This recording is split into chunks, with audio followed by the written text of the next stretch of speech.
আলো রয় না, চলে যায় সব ছেড়ে যেতে হয়, মৃত্যু মানে না কোনো পরিচয়। সব রাজা মহারাজা আর মহাবীর, সব রাজা মহারাজা আর মহাবীর, কাউকে সে অবকাশ দেয় না, কেউ ভাবে চিরকাল রয় না। ফিরাউন শ্রেষ্ঠ ছিল না, মৃত্যু তাকেও ছেড়ে দিল না, থেকে গেছে তার সব স্মৃতিচিহ্ন, থেকে গেছে তার সব স্মৃতিচিহ্ন, ফিরাউন শুধু ভাবে রয় না। আলহামদুলিল্লাহ, বাংলাদেশের ঐতিহ্যবাহী জেলা নওগাঁ মান্দা থানার অন্তর্গত মসজিদের উদ্যোগে আজকের ঐতিহাসিক তাফসিরুল কোরআন মাহফিলের স্বনামধন্য সভাপতি, আপনাদের সকলের পরিচিত মানুষ, আমার কাছে ইসলামের জন্য নিবেদিত একজন প্রাণ, যিনি আলেমদেরকে সবচেয়ে বেশি সম্মান, মর্যাদা, শ্রদ্ধা, ভালোবাসা সব সময়ের জন্য আমাদের পাশে বসে আছেন, আমাদের মামুন ভাই। দোয়া করি আল্লাহ পাক তার এই গোলামের জীবন জিন্দেগিটা ইসলামের জন্য আরো বেশি করে কবুল করুক, বলেন আমিন। তার বাবা, তার মা অসুস্থ, আপনারা সকলেই দোয়া করবেন আল্লাহ পাক ভাইয়ের মা বাবাকে যেন শেফা আজেলা দান করে, তার স্ত্রী, সন্তান, আহাল বড়ার যারা আছে আল্লাহ সবাইকে যেন দ্বীনের জন্য, ইসলামের জন্য কবুল করে নেয়, বলেন আমিন। আজকের মাহফিলের প্রধান অতিথি, আমি বাংলাদেশের যতগুলো জেলা সফর করে দেখেছি, এমপি বিশেষ করে যারা হয় মন্ত্রী, কোনো জায়গায় যদি আসে পুলিশ প্রশাসন কত প্রোটোকল দিয়ে নিয়ে আসা লাগে, আর আপনারা এমন একজন এমপি পেয়েছেন, এটা যদি আমার এলাকায় হতো আমি নিজেকে ভাগ্যবান মনে করতাম। কত সুন্দর সাদাসিধে একজন মানুষ। দোয়া করি আল্লাহ পাক বাংলার প্রত্যেকটা জেলায় এরকম করে একটা করে এমপি নির্বাচিত করে দিক, বলেন আমিন। আরো জোরে বলেন আমিন। উনি আজকের মাহফিলের প্রধান অতিথি, আল্লাহ ওনাকে কবুল করুক, বলেন আমিন। যত আলেম এই জায়গায় কোরআন হাদিস থেকে কথা বলেছে, আল্লাহ সব আলেমদের কথাগুলো বাস্তব জীবনে মানবার, আমল করার যেন তৌফিক দান করে, বলেন আমিন। পোস্টারে যাদেরই নাম আছে আল্লাহ সবাইকে যেন কবুল করে।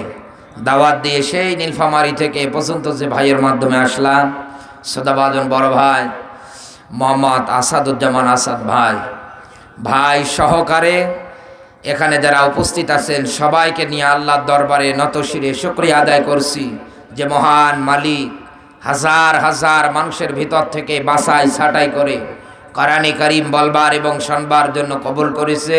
খুশি হয়ে বলছি আলহামদুলিল্লাহ। আরে একটু আওয়াজ দিয়ে বলেন আলহামদুলিল্লাহ। আমার বন্ধুরা, এই দুনিয়ার ময়দানে আমরা শুকরিয়া আদায় এই কারণে করলাম, কারণ শুকরিয়া আদায় করলে রাজি হয় কে? আল্লাহ। খুশি থাকে কে? আল্লাহ।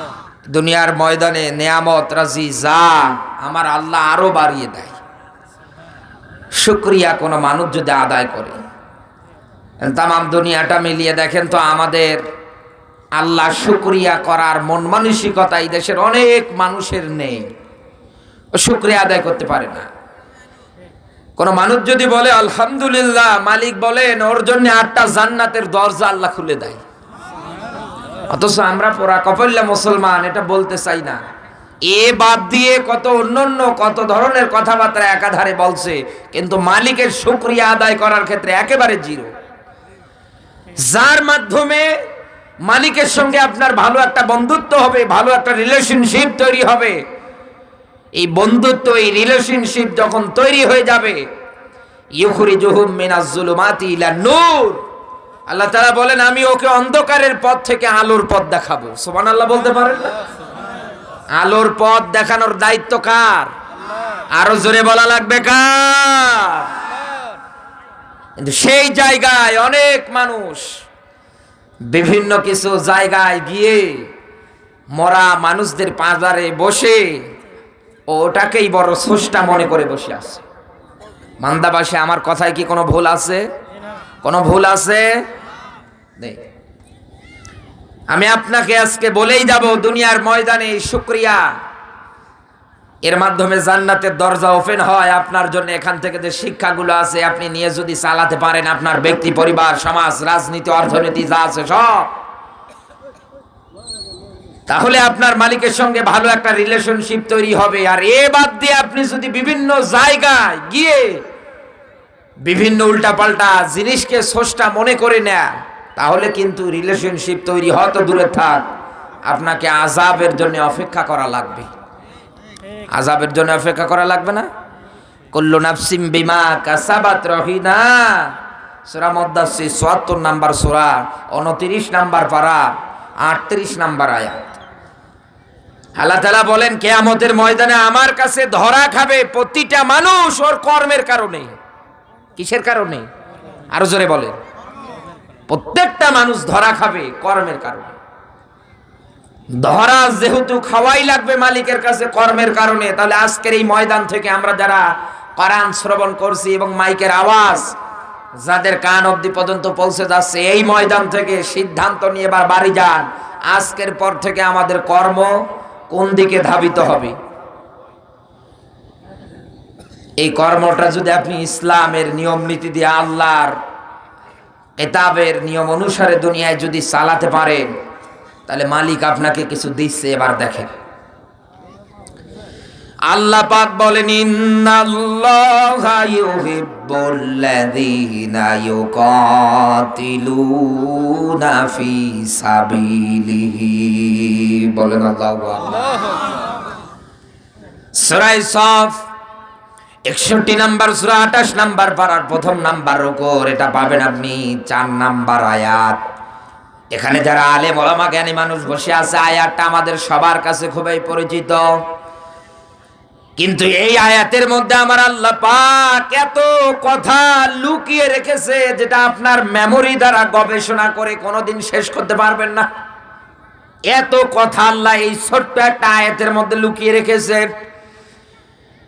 নওগাঁর মুসলমানেরা এই দুনিয়ার ময়দানে যার কর্মটা হবে ইসলাম বিরোধী, যার কর্মটা হবে কোরআন বিরোধী, এই মানুষটা যদি মারা যায়, আমার আল্লাহ কি ওর উপরে রাজি খুশি থাকবে?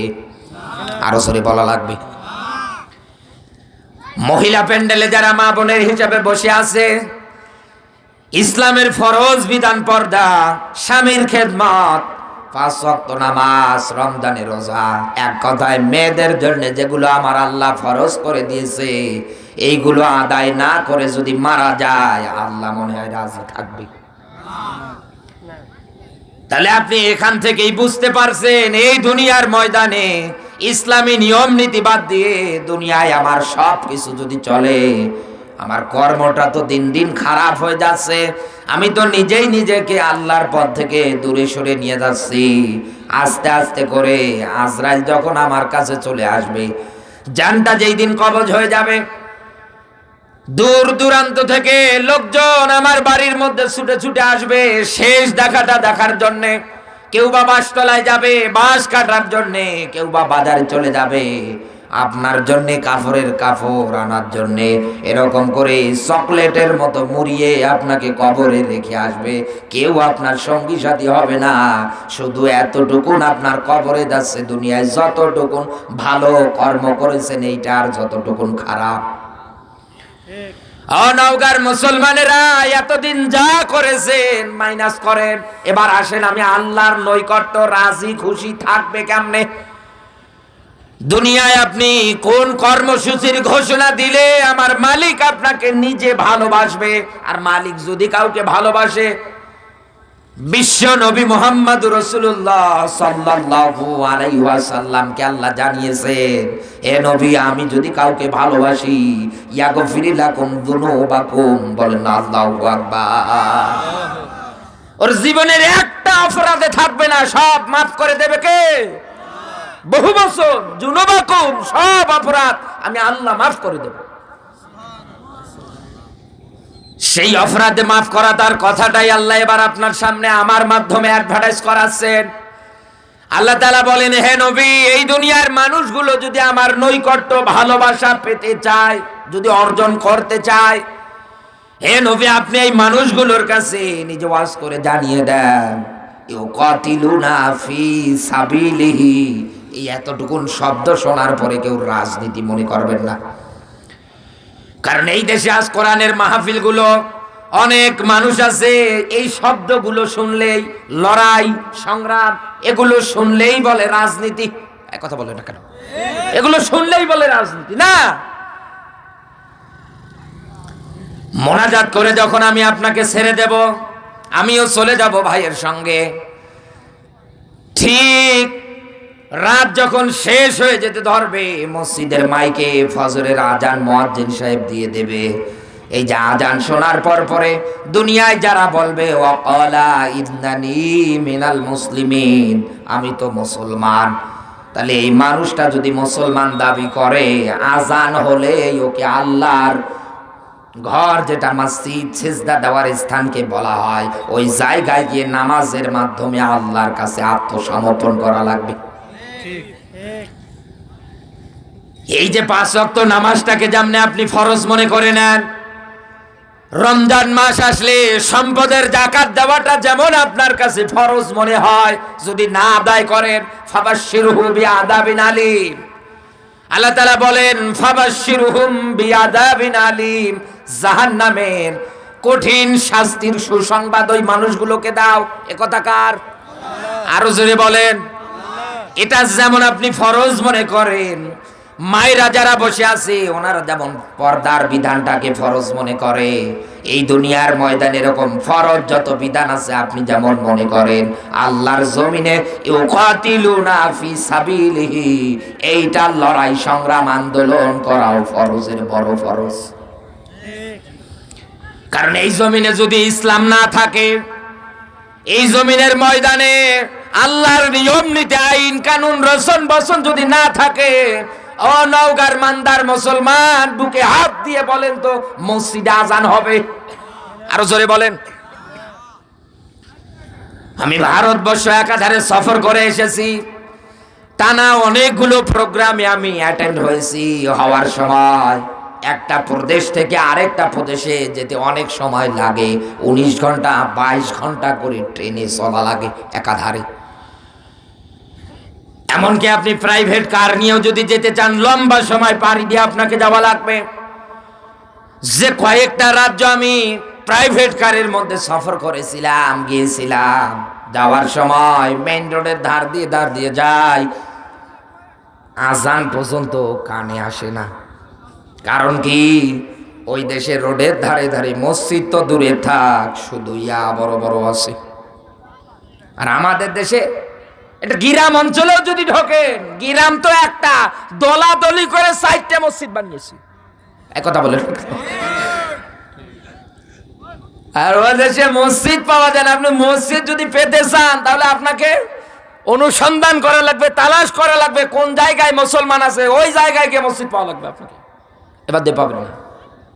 হিসাব মিলা ওই দেশে যে গ্রামে যে জায়গায় মুসলমান আছে মসজিদ আছে, আর যেখানে নেই মসজিদ নেই। এই রকম করে করে এই বাংলাদেশেও যদি ইসলামী নিয়ম নীতি আইন কানুন না থাকে, তাহলে আমার তো মন বলছে যে অবস্থা দেখতে পাচ্ছি, আগামীতে এই দেশে নামাজি মানুষ খুঁজে পাওয়া যাবে না। মসজিদ হবে মোজাইক, রং বিরঙ্গের, সুন্দর হবে, এসি হবে, সব হবে, কিন্তু নামাজি মানুষ ওইভাবে খুঁজে পাওয়া যাবে না। এই জন্য আমার আল্লাহ পাক এই কথাটা এই জায়গার মধ্যে উঠিয়েছেন। আল্লাহ তাআলা বলেন, এই দুনিয়ার ময়দানে লড়াই আর সংগ্রাম আমি তোকে করতে বললাম। এখন আমাদের অনেকের মনে প্রশ্ন, ইউকাতিলুনা ফি সাবিলিহি করব কেমন করে? দেখেন আল্লাহর নিজের শব্দ চয়নটা কত সুন্দর। এখানে যারা হাফেজ আলেম জ্ঞানী মানুষ বসে আছেন, বাস্তবে মিলিয়ে দেখেন, এই সফান এরপরে শব্দ মুফাসসিরে ইকরাম যারা আছে এই সব ফাঙ্গের অর্থ তারা দিয়েছে দলবদ্ধ, কাতারবদ্ধ, সারিবদ্ধ। সুবহানাল্লাহ বলতে পারেন? আল্লাহকে এই জায়গায় দলবদ্ধ, কাতারবদ্ধ, সারিবদ্ধ নামে একটা সূরা দিয়েছে, যার নাম সূরা সফ, যেটা এই 4 নাম্বার আয়াত থেকে নামকরণ করা হলো। খেলা করার জন্য দিয়েছে? এমনি এমনি দিয়েছে না, অবশ্যই আল্লাহর এই জায়গায় গোপন কোনো কথা আছে নাকি নেই? এই দুনিয়ার ময়দানে আমার আল্লাহ পাক তামাম দুনিয়ার মানুষদেরকে এটাই বোঝাতে চায়, বর্তমান সময়ে ফিলিস্তিনি মুসলমানগুলোর উপরে ইসরাইল এই বাহিনী কি আকারে জুলুম নির্যাতন গুলো চালাচ্ছে। এতদিন দেখলাম ওরা মাইর খাচ্ছে, কথা বলে না কেন? এতদিন মাইর খাচ্ছিল না। মুসলিম কান্ট্রি হিসাবে পাশে দাঁড়ানোর জন্য কাউকে পাওয়া যাচ্ছে না। গতকালকের নিউজ দেখলাম, ইরান পাশে দাঁড়িয়েছে, ড্রোন হামলা চালিয়েছে, যাক এতেও হলো ইসরায়েলের মনে একটু ভয় ঢুকে গিয়েছে যে এতে করে যদি যত মুসলিম কান্ট্রি আছে দলবদ্ধ, কাতারবদ্ধ হয়ে আমাদের উপরে যদি অ্যাটাক করে, আমরা তো ইঁদুরের গর্ত পাবো না। এখান থেকে কি শিক্ষা নিতে পারেন না? তামাম দুনিয়ার ময়দানে সব মুসলমানগুলো যদি ঐক্যতা গঠন করতে পারতাম, এই বাংলাদেশেও কোনো মুসলমান জেলে থাকতো না। আমাদের মধ্যে তো দলাদলি, মারামারি, কাটাকাটি, হানাহানি, গ্রামে মারামারি করে 4টা মসজিদ বানাচ্ছে। এই দলাদলি, এই মারামারি নিয়ে আপনি আছেন, অথচ আল্লাহ পাক বলেন ফরজ, এটা আমি ফরজ করে দিয়েছি। এটা যদি করতে চাও তাহলে দলবদ্ধ হও, কাতারবদ্ধ হও, সারিবদ্ধ হও।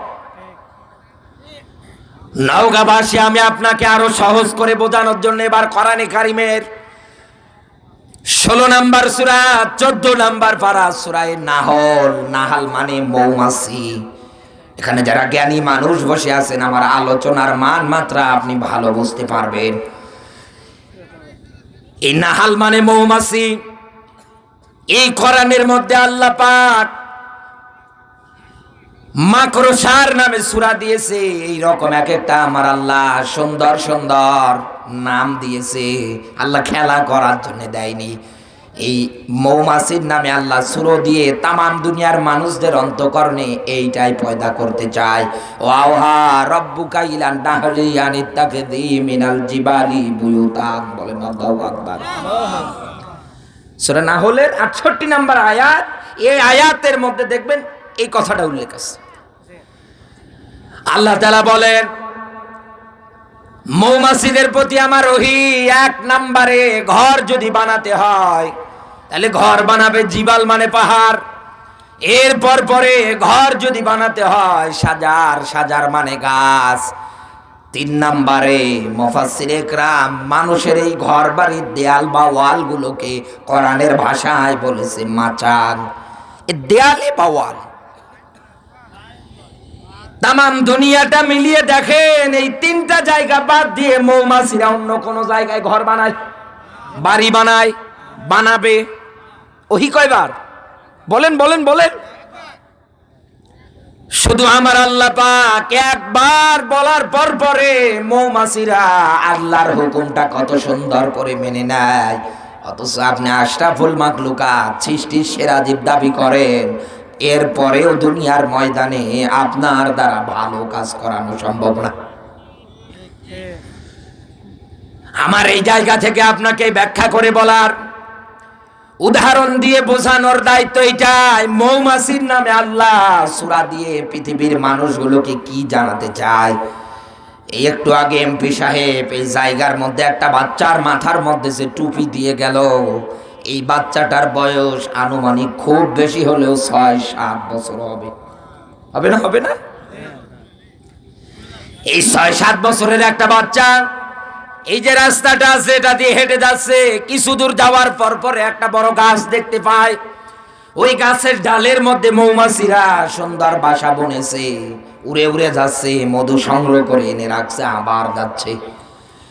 এটা তাকিয়ে তাকিয়ে দেখছে, হঠাৎ করে মনের মধ্যে শয়তানি চিন্তা ভাবনা, কি একটু ঢিল ছুঁড়ে দেই।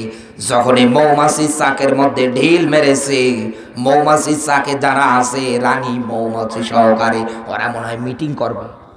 হ্যাঁ, মিটিং করবে কেন? তো 6-7 বছরের বাচ্চারা আর কি বোঝে বলেন তো? মিটিং করার কথা না। মৌমাছি যারা আছে ওরা তো ওই জায়গার মধ্যে মনে হয় মিটিং করবে, যে বোঝে না ওরে ছেড়ে দাও, অবুঝ বাচ্চা তাই। কিন্তু দুনিয়ার মানুষ যদি তাকালে দেখতে পায় মৌমাছি ঢিলের মধ্যে যেই ঢিল দেখ না কেন, একটা পর্যায়ে ও পালানোর রাস্তা পায় না। ওই চাকের মধ্যে যারা আছে সব দলবল একত্রিত হয়ে ওরে অ্যাটাক করে। এই দৃশ্য দেখার পরে ওই গ্রামে যারা আছে ওরা সাবধান হয়ে যায়, মৌমাছির চাক যেখানেই থাক কোনোদিন গিয়ে ঢিল দেওয়া যাবে না। কারণ ওরা যদি একবার উড়ে আসে আমার বংশীয় গোত্রীয় দাস সব মেরে ফেলবে। ও বাংলার মুসলমান, এই জায়গা থেকে আমার আল্লাহ এটাই বোঝাতে চেয়েছে, এই দুনিয়ার ময়দানে আজও দলাদলি কাটাকাটি মারামারি হানাহানি বাদ দিয়ে আমরা সবাই যদি এক প্ল্যাটফর্মে দাঁড় হতে পারতাম, এই দেশে ইসলাম নিয়ে ইসলামের বিরুদ্ধে কোনো মানুষ কথা বলার সাহস পেত না, সে যে দেশে হয় হোক না কেন। কিন্তু আমাদের মধ্যে আজ দলবদ্ধ কাতারবদ্ধ সারিবদ্ধ না থাকার কারণে, মুসলমান ভাই ভাই পরিচয় না থাকার কারণে এই দুনিয়ার ময়দানে আমাদের অবস্থাগুলো দাঁড়িয়েছে এইরকম। একজন মুসলমান হয়ে আরেকজন মুসলমানের নামে মিথ্যা মামলা দেয়, ঘরে থাকতে দেয় না, নামের লিস্ট তৈরি করে দেয়। আল্লাহর নবী জানিয়েছেন এই দুনিয়ার ময়দানে মুসলিম জাতি দেহের মতো, এই হাতে যদি ব্যথা লাগে কেটে যায়, যদি পড়েও যায় যেমন ব্যথা অনুভব হবে পুরো শরীরে, তামাম দুনিয়ার কোন এক জায়গায় একজন মুসলমান মাইর খেলে তার ওই রকম ব্যথা হবে। আমরা ও আরো স্লোগান দিয়ে দেয়, ও মরে মরুক, এক কথা বলে রাখেন, আরো কেমন করে কষ্ট দেওয়া যায়, বিপদে ফেলানো যায়, এই চিন্তা এই ধান্দা অনেক মানুষের আছে। এই দুনিয়ার ময়দানে যারা দলবদ্ধ কাতারবদ্ধ সারিবদ্ধ হবে না, আর উল্টো যারা এরকম কষ্ট দহমত কষ্ট পাবে এই রকম কাজ দুনিয়ায় কেউ যদি কারো উপরে চালায়, দেখি তো আল্লাহর কোরআন থেকে এবার আমরা দলিল নেই। আল্লাহ পাক বলেন ইন্নাল্লাযীনা ফাতানুল মুমিনিনা ওয়াল মুমিনাত, বলেন আল্লাহু আকবার। সূরা বুরুজ 85 নাম্বার সূরা 30 নাম্বার পারা, প্রথম নাম্বার রুকুর 10 নাম্বার আয়াত। একটু শব্দগুলোর দিকে খেয়াল করেন। ইন্না মানে নিশ্চয়ই, আল্লাযী অতঃপর যারা, ফাতানু শব্দের অর্থ বিপদে ফেলা, কষ্ট দেওয়া। কাদেরকে বিপদে ফেলাবে, কাদেরকে কষ্ট দেবে আমার আল্লাহ উল্লেখ করে দিয়েছে। মুমিন আর মুমিনাত একটা পুরুষবাচক শব্দ আর একটা স্ত্রীবাচক শব্দ। ও নওগাঁর মুসলমান, তামাম দুনিয়াটা ঘুরে দেখেন তো, দুনিয়ায় যারাই বলে এই দুনিয়ার ময়দানে আমি একজন ইমানদার, সৎ পথে থাকবো, ভালো পথে থাকবো, সে পুরুষ হোক আর মহিলা হোক না কেন, তামাম দুনিয়ায় ওই মানুষটার উপরে নির্যাতন বেশি হয়, ওর নামে হাজারো মিথ্যা সাক্ষী দেওয়া হয়। কেমন করে বিপদে ফেলানো যায়, এই ধান্দা এই চিন্তা এই টেন্ডেন্সি এই দেশের হাজারো মানুষ একাধারে চালিয়ে যাচ্ছে। আল্লাহ তাআলা বলেন সুম্মা লাম ইয়াতুবু ফালাহুম আযাবু জাহান্নাম, অতঃপর এই মানুষগুলোর জন্য আমি আল্লাহ পাক বানিয়েছি জাহান্নাম। যদি তারা তাওবা বিহীন অবস্থায় মারা যায়, আল্লাহ পাক বলেন আমি তাদেরকে জাহান্নামের মধ্যে যন্ত্রণা দেব। এ কথা কার? আরো জোরে বলেন। বাংলাদেশের আজকের চলিত নিউজ বলছি, একটু মনোযোগ দেন। এখানে আমরা যারা বসে আছি সবার বাড়িতে ওয়ালটনের ফ্রিজ আছে না নেই? আরো জোরে বলেন, আপনি জানলে অবাক হবে। সবার বাড়িতে ওয়ালটনের কোনো না কোনো পণ্য পাওয়াই যায়। এই ওয়ালটন কোম্পানিতে যারা আছে, এটা একটা বাংলাদেশি প্রোডাক্ট। এই প্রোডাক্টের মধ্যে যারা কাজ করে তারা একটা নাটক বানিয়েছে, যে নাটকটা এইভাবেই তৈরি করেছে।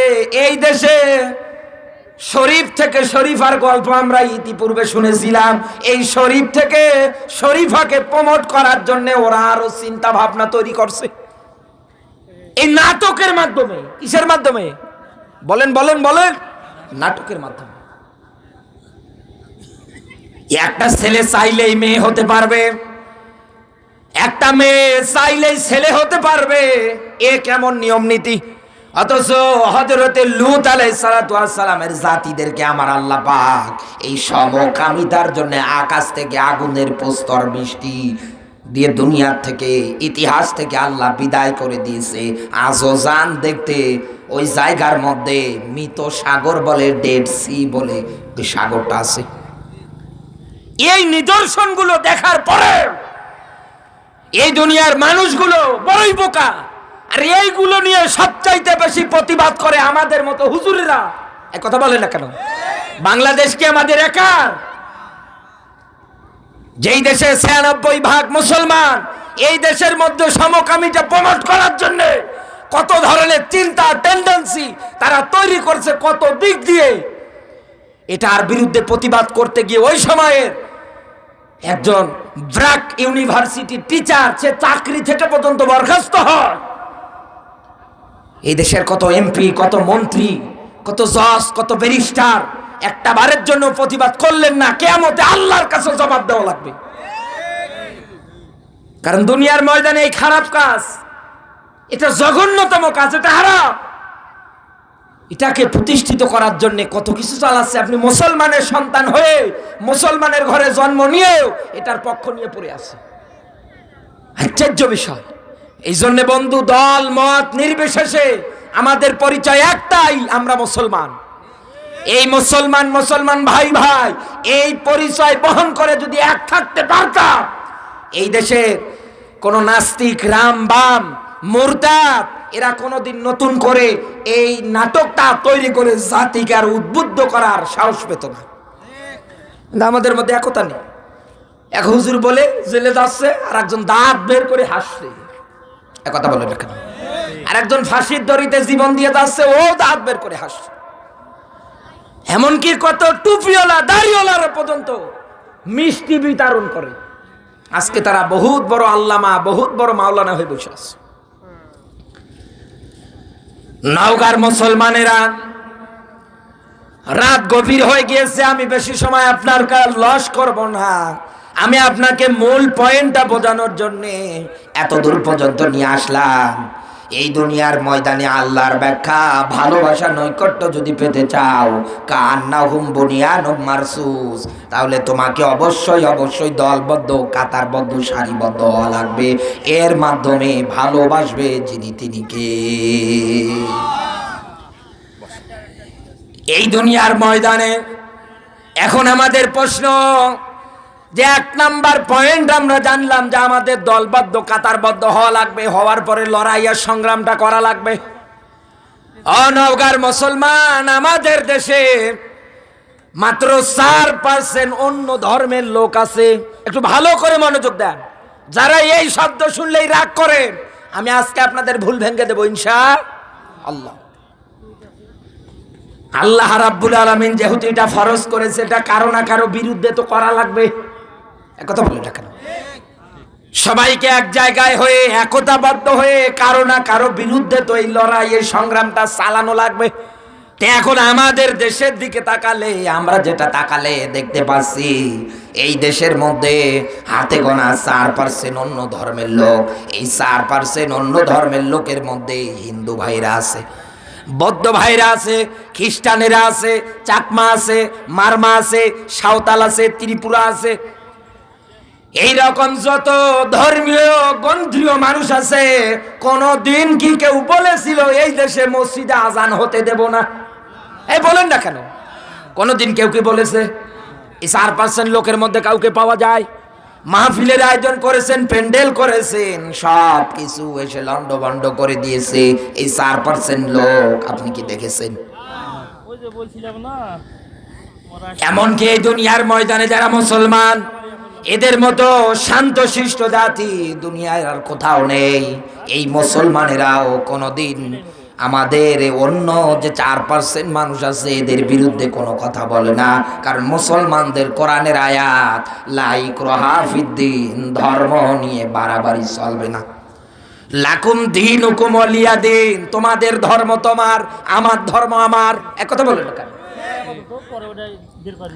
তাহলে এই জায়গার মধ্যে আমার আল্লাহ পাক কেন এই তথ্যটা দিলেন যে হবে কাদের বিরুদ্ধে? এটা তো করা লাগবে কারো বিরুদ্ধে, ফরজ আল্লাহ করে দিয়েছেন। তাহলে তো আমরা বাংলাদেশে মনে হয় লোক খুঁজে পাচ্ছি না। এইবার আসেন আমার আল্লাহ পাক এই ব্যাপারে কোরআনে কারিমের মধ্যে আরেক জায়গায় আরেকটা সূরায় সুন্দর করে আমার আল্লাহ একটা আয়াত দিয়েছে। আল্লাহ পাক বলেন ইয়া আইয়ুহান নাবিয়্যু, বলেন আল্লাহু আকবার। সূরা তাহা এটা পাবেন আপনি 9 নাম্বার আয়াতে আল্লাহ ব্যাখ্যা দিয়েছে।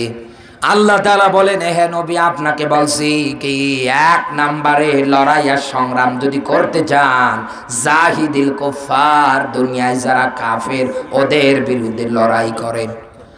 নওগাঁ ভাষায় এই জায়গায় শব্দ মেলান, জাহিদিল কুফার কাফার, কি বুঝলেন? যার অর্থ দাঁড়াচ্ছে কফর, অস্বীকার করা, মিথ্যা প্রতিপন্ন করার চেষ্টা করা। এমনকি কোরআনের আয়াত ওয়াল্লাযীনা কাফারু ওয়া কাযযাবু বিআয়াতিনা, ওয়াল্লাযী, অতঃপর যারা কাযযাবু, অস্বীকার করে, মিথ্যা প্রতিপন্ন করার চেষ্টা করে, বিআয়াতিনা, এখানে আয়াত বলতে কোরআনের আয়াত। এই দুনিয়ার ময়দানে কোরআনের আয়াতগুলো যারা অস্বীকার করে, এই দুনিয়ায় যারা মিথ্যা প্রতিপন্ন করার চেষ্টা করে, এরাই কাফের। এ কথা কার? আর লড়াই আর সংগ্রাম যদি করতে চান এদের বিরুদ্ধেই ফরজ। এখন বাংলাদেশে মেলান, আমি এই 4% মাইনাস করলাম, কারণ ওরা তো কোরআনের আয়াত মানে না, ওদের ধর্মে তো আল্লাহর কিতাব নেই। এ কথা বলে না কেন? ইন্নামাল মুশরিকুনা নাজাস, মুশরিক যারা হয় আল্লাহ বাদ দিয়ে অন্য কাউকে যারা ডাকে এরা অপবিত্র, একদম সাফ কথা। এখন আমরা পড়ে গেলাম বেকায়দায়, যে আমরা আবার এই কাতার বন্দী হলাম কিনা, যেহেতু অস্বীকারী। এইবার আসেন আমি আপনাকে ভালো করে বোঝাচ্ছি। জন্মের পর থেকে, বুঝ হওয়ার পর থেকে শুরু করে মুফাসসিরেরা কোরআনের ময়দানে বসলে কোরআন থেকে আপনাকে একটা আয়াত বলে বলে সুন্দর করে ব্যাখ্যা করে করে আপনার সামনে ওয়াজ করে দেয়। খুবই একটা পরিচিত আয়াত, সূরা হামিম সেজদা 41 নাম্বার সূরা, 24 নাম্বার পারা, 4 নাম্বার রুকু, 4 নাম্বার পৃষ্ঠা, 26 নাম্বার আয়াত। আল্লাহ পাক বলেন ক্বালাল্লাযীনা কাফারু লা তাসমাউ লিহাযাল কুরআন আলগাউ ফিহি লাআল্লাকুম তাগলিবুন। শব্দগুলো মিলান। অকালাল্লাযীনা কাফারু, হে নবী দেখবেন কাফেরেরা বলবে, এ কথা কার? লা তাসমাউ লিহাযাল কুরআন, আপনি যে জায়গায় কোরআন প্রচার করেন না কেন ওই জায়গার মধ্যে ওরা হট্টগোল বাজাবে, মারামারি সৃষ্টি করবে। হে নবী ওদের একটাই চিন্তা, লাআল্লাকুম তাগলিবুন, এই দুনিয়ার ময়দানে আপনার দিনের দাওয়াতটা 100 সঠিক, কিন্তু ওরা মানবে না। কারণ একটাই, ওরা এই সমাজের মধ্যে সুদ ব্যবস্থা কায়েম করে ফেলেছে, এই সমাজের মধ্যে ঘুষ ব্যবস্থা কায়েম করেছে, এই সমাজের মধ্যে মদের বিভিন্ন জায়গায় আসর তৈরি করে ফেলেছে, এই সমাজের মধ্যে বিভিন্ন জায়গায় মাদকের ব্যবসা ওরা তৈরি করেছে। এরকম হাজার হাজার অবৈধ অপকর্ম একাধারে দুনিয়ায় তারা চালাচ্ছে। হে নবী, কালকেই যদি ওরা আপনার কোরআনের দাওয়াত মেনে নেয়, কোরআনের বিধান মেনে নেয়, তাহলে ওদের মদের বার কালকে ভেঙ্গা লাগবে। এই কথা বলে না কেন? ওদের সুদি ব্যাংকিং ব্যবস্থা সব বন্ধ হবে, ওইগুলোকে যাকাতের একটা ব্যাংকিং ব্যবস্থায় রূপান্তরিত হয়ে যাবে। হে নবী, ওরা এই কারণেই কোরআনের দাওয়াত মানে না, কোরআনের বিরুদ্ধাচারণ করে, যে ওদের সব চলে যাবে, হাত থেকে হাতছাড়া হয়ে যাবে, এমনকি এইটা পর্যন্ত থাকবে না। এখানে যারা জ্ঞানী মানুষ বসে আছেন। এই যে আয়াতটা আমি বললাম, এই আয়াতের মূল মাস্টার মাইন্ড যাকে বলা হয় তার নাম আবু জাহেল। কি নাম? আরো জোরে বলে। এই আয়াতের মূল মাস্টার মাইন্ড আবু জাহেল। আমার এখন আপনার বিবেকের কাছে প্রশ্ন, আবু জাহেল মুসলমান? বলেন না কেন? আবু জাহেল মুসলমান? আবু জাহেল কি? কাফের। আবু জাহেল মুসলমান ছিল না, ও নাই কাফের ছিল বিদায় কোরআনের আয়াত অস্বীকার করেছে। ওর বংশীয় গোত্রীয় যারা আছে সব কাফের, এটা আমি মানলাম।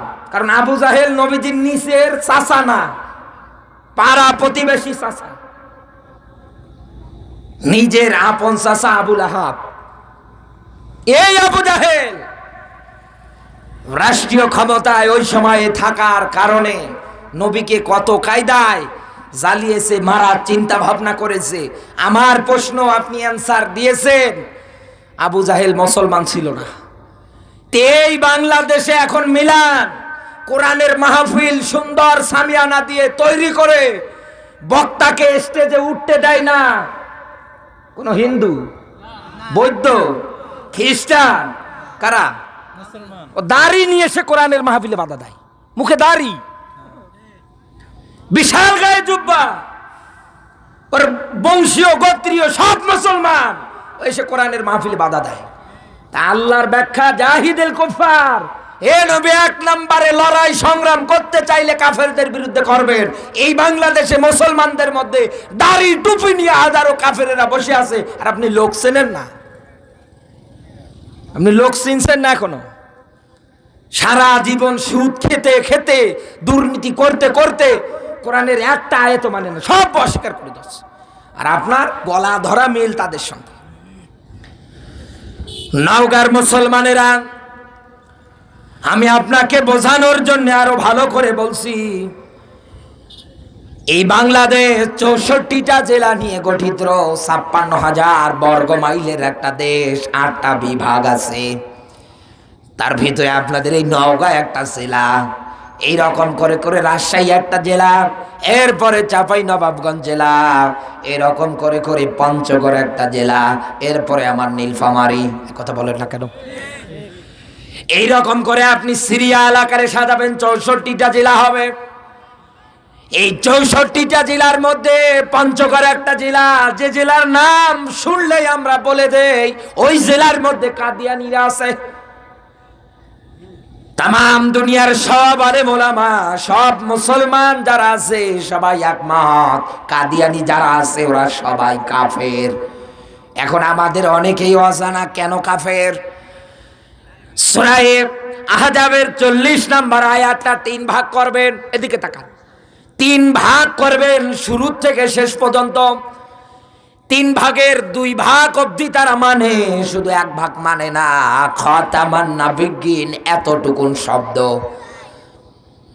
একটা আয়াত 3 ভাগ করলে 2 ভাগ মেনে নেয়, শুধু 1 ভাগ অস্বীকার করার কারণে এই দুনিয়ার ময়দানে সবাই যদি একাধারে ঘোষণা দিয়ে দেয় কাদিয়ানীরা কাফের, কাদিয়ানীরা কাফের, তাহলে এই বাংলাদেশে যারা একটা কোরআনের আয়াতও মানে না, বিসমিল্লাহর বা থেকে সূরা নাসের সিন পর্যন্ত একটাও যারা মানে না, ওরা যদি কাফের হয় এ তো কাফেরের দাদার দাদা। কথা বলে না?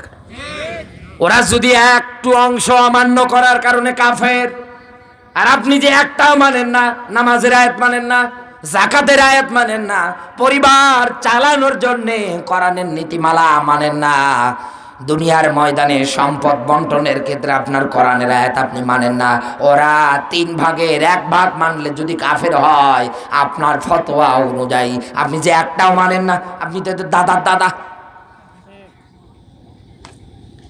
এই জায়গার মধ্যে কোন মুরব্বীকে যদি বলি চাচা বাড়িতে কি মেয়ে আছে, বলে হ্যাঁ।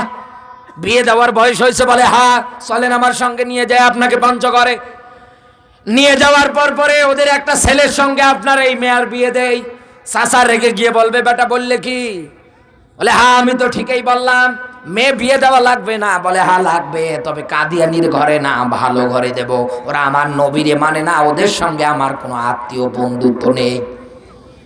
ও নওগাঁর মুসলমান, নবীজিকে না মানার কারণে কাদিয়ানীদের যদি বয়কট করে দেয়, ওরা যদি একটু আয়াত অমান্য করার কারণে, আর এই দেশে একটা আয়াত যারা মানে না, প্রতিষ্ঠিত হতে দেয় না, এদের পিছনে লাল পানি দেখলে তো ছিঁড়ে দৌড়াচ্ছেন। আপনার তো লজ্জা থাকা দরকার। এক মুখে দুই কথা হয় কেমনে? আমি জানি আমার কথাগুলো অনেক মানুষ সহ্য করতে পারে না, এই জন্য বাংলাদেশের অনেক জেলায় আমার ঢুকতে পছন্দ দেয় না।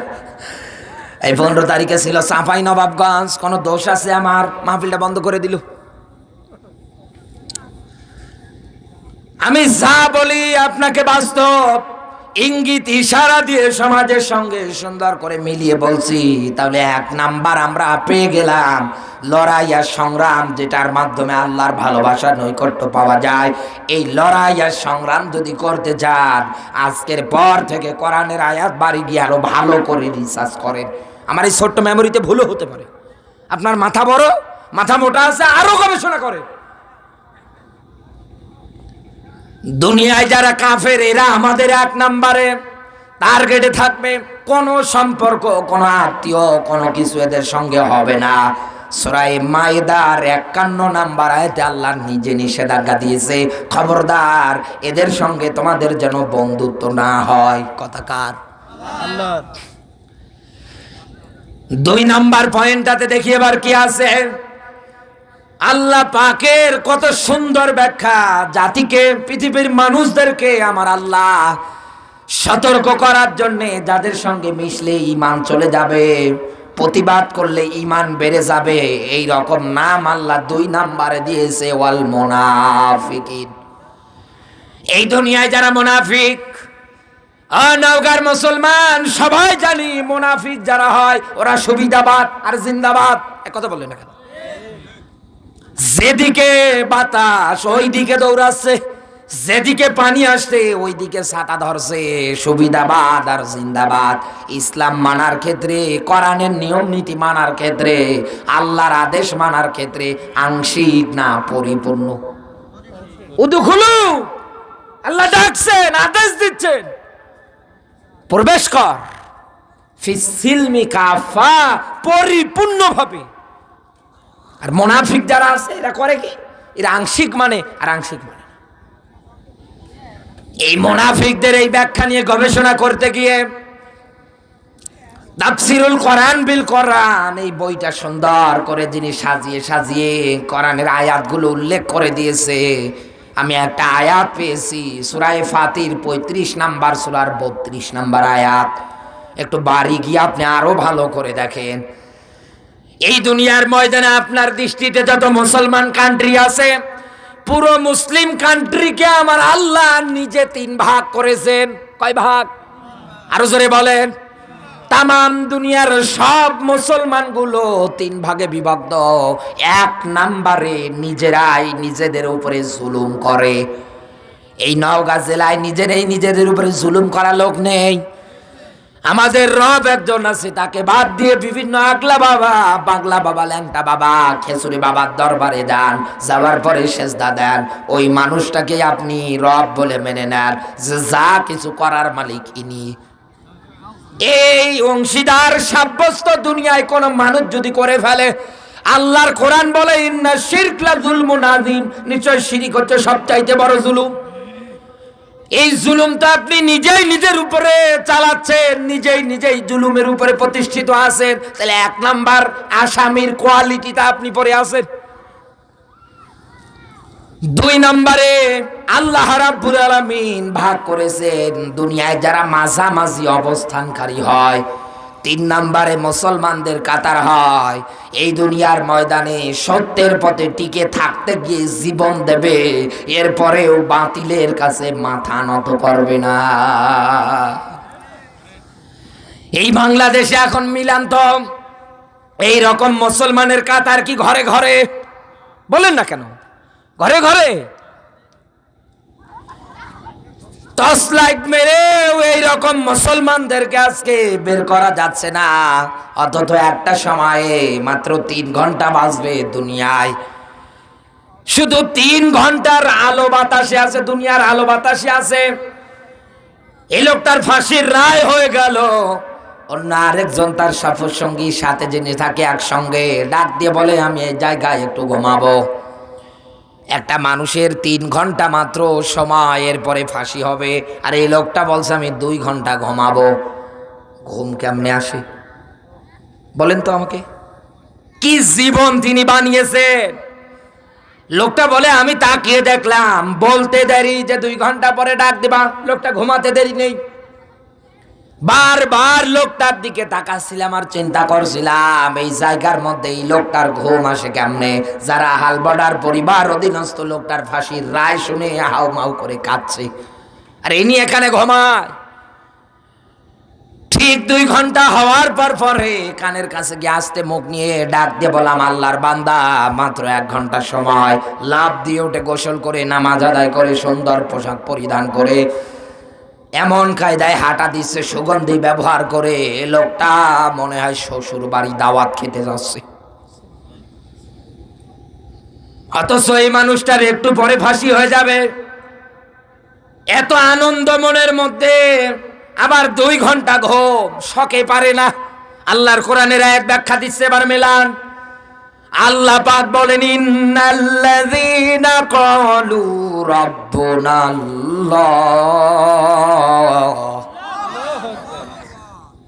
এখানে আমরা যারা বসে আছি আমরা সবাই জবান দিয়ে এটাই স্বীকার করি আমাদের রব একজন, তিনি কে? আরো জোরে বলেন। দুনিয়ায় যারা বলে আমার রব আল্লাহ, রবকে স্বীকার করার পরে অতীতের ইতিহাস মিলে দেখেন কি নির্যাতন, কি জুলুম তাদের উপরে চালিয়েছে ওই সময়ের মানুষেরা। এই বাংলাদেশে রব বলার পরে আপনার উপরে কেউ জুলুম চালাবে না, কেউ নির্যাতন করবে না। যখনই আপনি বলবেন রব মানে তো আইনদাতা, তাহলে এই সমাজে রবের আইন চুরি করলে হাত কাটা লাগবে, আইন আমি চাই, তখনই আপনাকে বলবে এটা দেশের শত্রু। এই দুনিয়ার ময়দানে রবের এইরকম যত আইন আছে, যত নিয়ম কানুন আছে, সব আমি চাই। যেহেতু আমি জবান দিয়ে বলেছি আমার রব আল্লাহ। অতীতের ইতিহাসে রব বললে মাইতো, গর্ত খনন করে পুঁতে মাথার উপরে করাত দিয়ে জীবন্ত মানুষকে চিরে 2 ভাগ করে দিত। এখনকার সময়ে আপনাকে এরকম করবে না। আপনি যখনই বলবেন রব মানে আইনদাতা, রিজিকদাতা, প্রতিপালক, উকিল, তখন এই আপনার উপরে এই রকম স্টাইলে জুলুম নির্যাতন হয় কি হয় না? নওগাঁবাসী, এই দুনিয়ার ময়দানে এই রবকেও যদি আপনি পেতে চান, এমনি এমনি পাওয়া যাবে না। এমনি এমনি পাওয়া যাবে? এমনি এমনি পাওয়া যাবে? রবকে পেতে হলে অবশ্যই কষ্ট করা লাগবে। এক্সাম্পল দিতে গিয়ে আমি এইরকম করে জাতির সামনে উদাহরণটা সুন্দর করে বলি বোঝানোর জন্যে। এই যে মামুন ভাইয়ের 2টা ছেলে, দোয়া করে আল্লাহ পাক কোরআনের জন্য যেন কবুল করে নেয়, জোরে বলুন আমিন। এই মামুন ভাইয়ের বড় ছেলেটা হাফিজে মাদ্রাসায় পড়ে। ইনি এবং এনার স্ত্রীর মনের একটাই চাওয়া, আমার সন্তান যেন কোরআনের পথের পথিক হয়ে যায়। ইনি ওই নিয়তে সন্তানের হাত ধরে ভালো একটা মাদ্রাসায় ভর্তি করে দিয়ে এসেছে।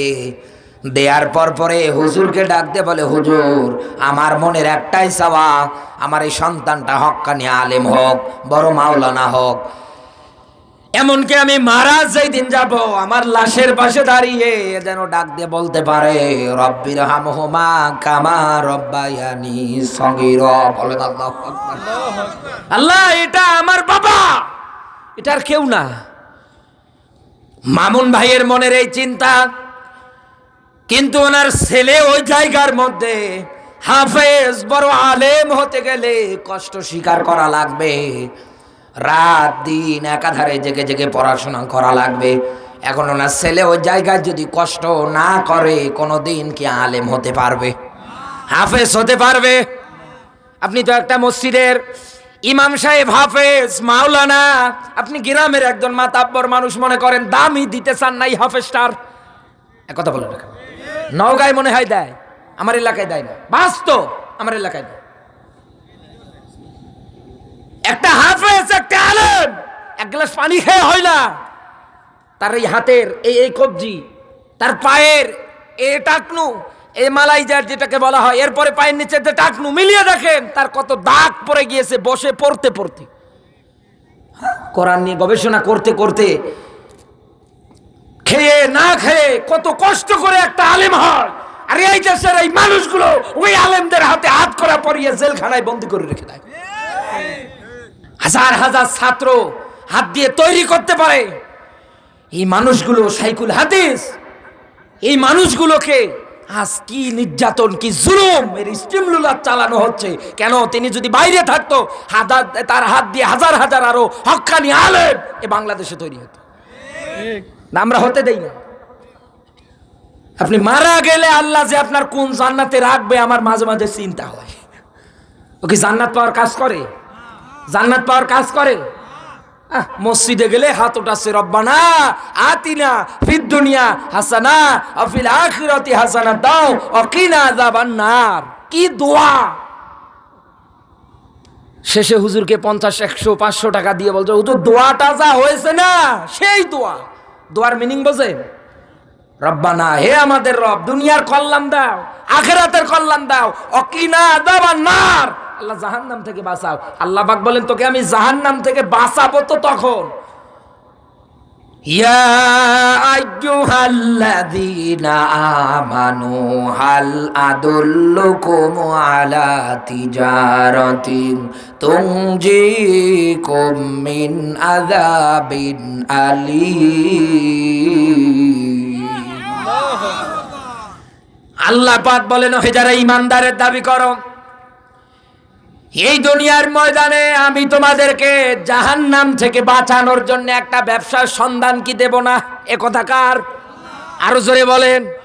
আল্লাহ নিজে বলছেন, এই ব্যবসা যদি করতে পারো, তুনজিকুম মিন আযাবিন আলীম, আমি আল্লাহ তোমাদের জাহান্নাম থেকে বাঁচাবো।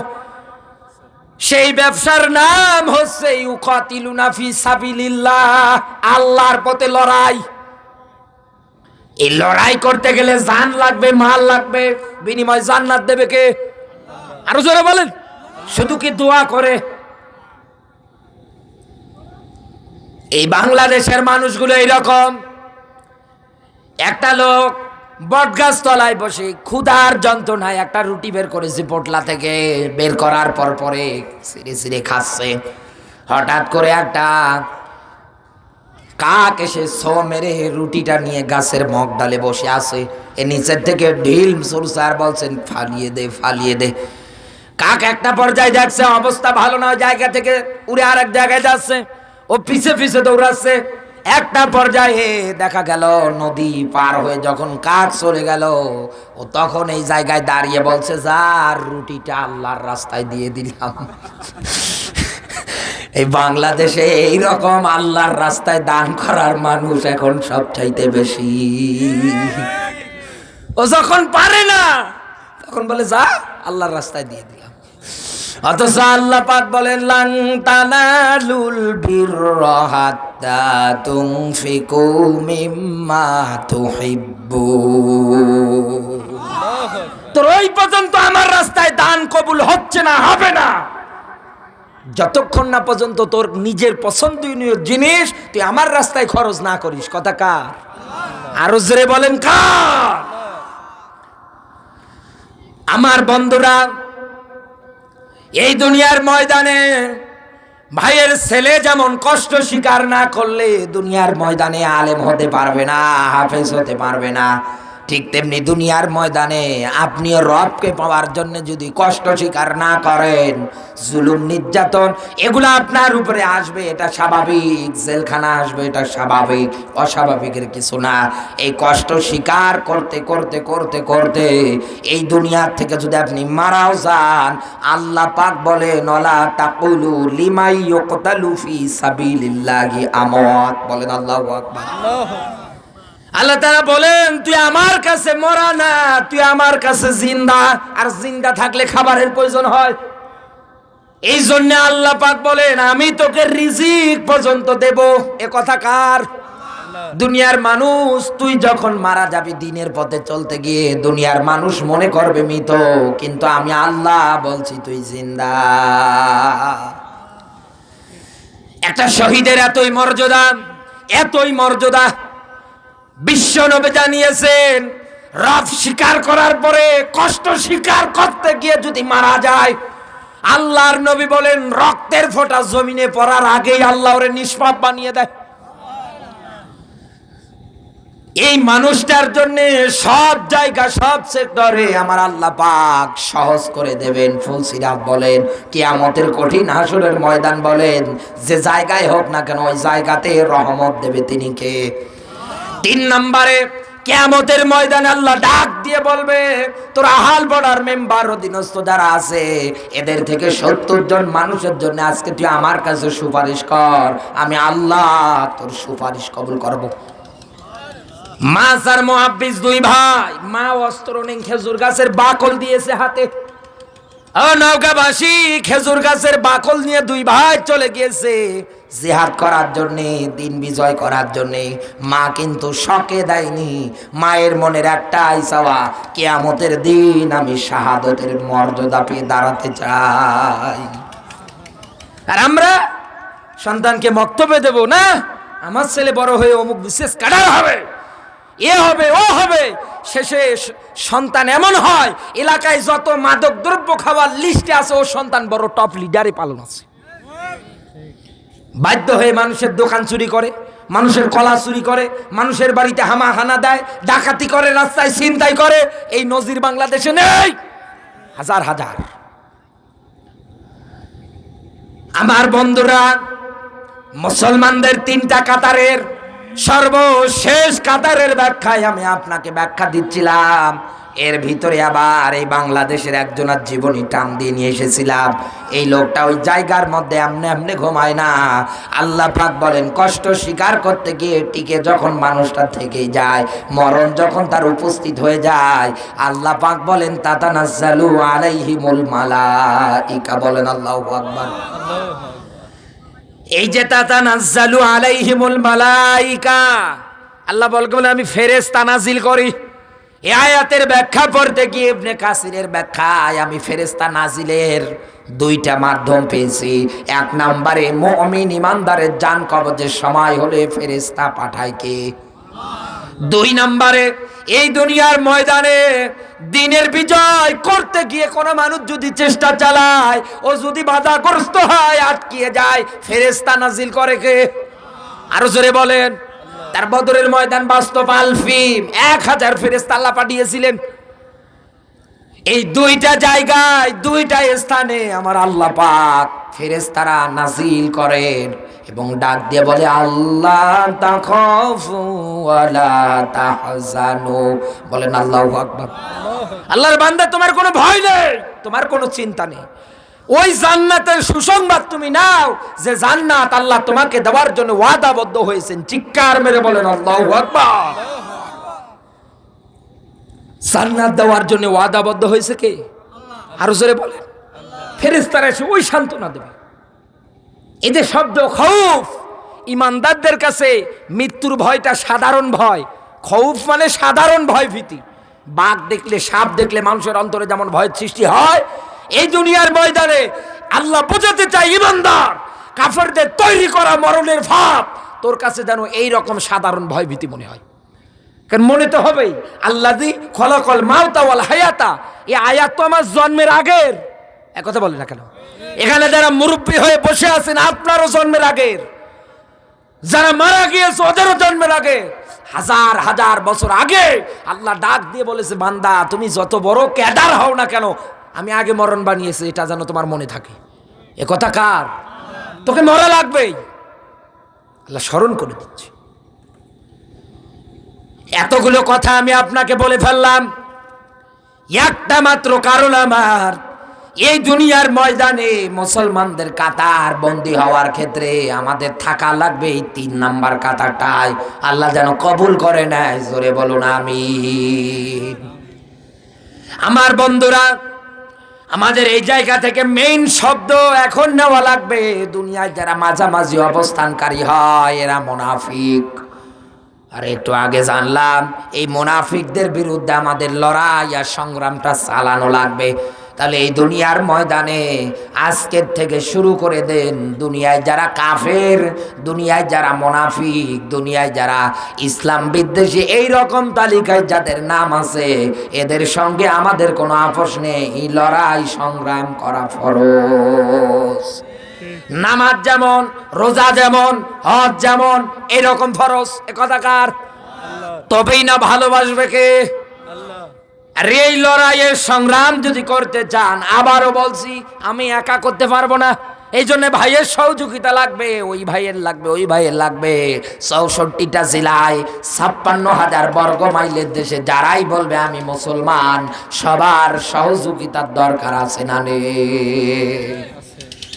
আল্লাহ পাক যেন আমাদেরকে কবুল করে নিয়ে এই দুই প্রকার মানুষদের বিরুদ্ধে আজীবন লড়াই সংগ্রাম চালিয়ে যাওয়ার তৌফিক দান করে। জোরে বলুন আমিন। নবীজির প্রতিদরদ, মানবতার মুক্তির মডেল, মানবতার মহান আদর্শ, মানবতার শিক্ষক, নবীকুর শিরোমণি মুহাম্মাদুর রাসূলুল্লাহ সাল্লাল্লাহু আলাইহি ওয়াসাল্লাম। আপনারা বিরক্ত হন? আসলে আমার আসার কথা ছিল 10টায়, সে জায়গা 11টা 20-25 এরকম বেজে গিয়েছে। আমি সর্বোচ্চ আপনার কাছে আর আধা ঘন্টা সময় চাই, যেহেতু আমি একটা আয়াত পড়েছি, এটার ব্যাখ্যা করে শেষ করে দিচ্ছি। বিরক্ত হবেন? রাগ করবেন? জবান সেরে কোরআনের সোনালী আয়াত আমার সঙ্গে পড়ে না। আউযু বিল্লাহি মিনাশ শাইতানির রাজিম। বিসমিল্লাহির রহমানির রহিম।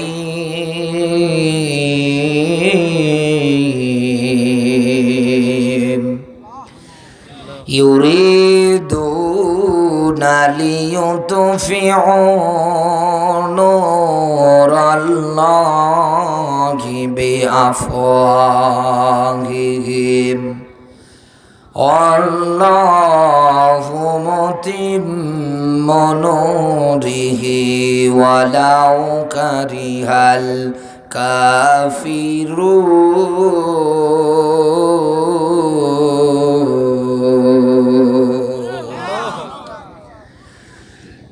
আগামীকালকে কেউ যদি জিজ্ঞাসা করে কোরআনের মাহফিলের আয়োজন হয়েছিল এই জায়গার মধ্যে, কোন সূরা থেকে আলোচনা হয়েছে, আপনি বলবেন সূরা সফ 61 নাম্বার সূরা 28 নাম্বার পারার 8 নাম্বার আয়াত। আজকের আলোচনার সাবজেক্ট দিন বিজয়ের আন্দোলন।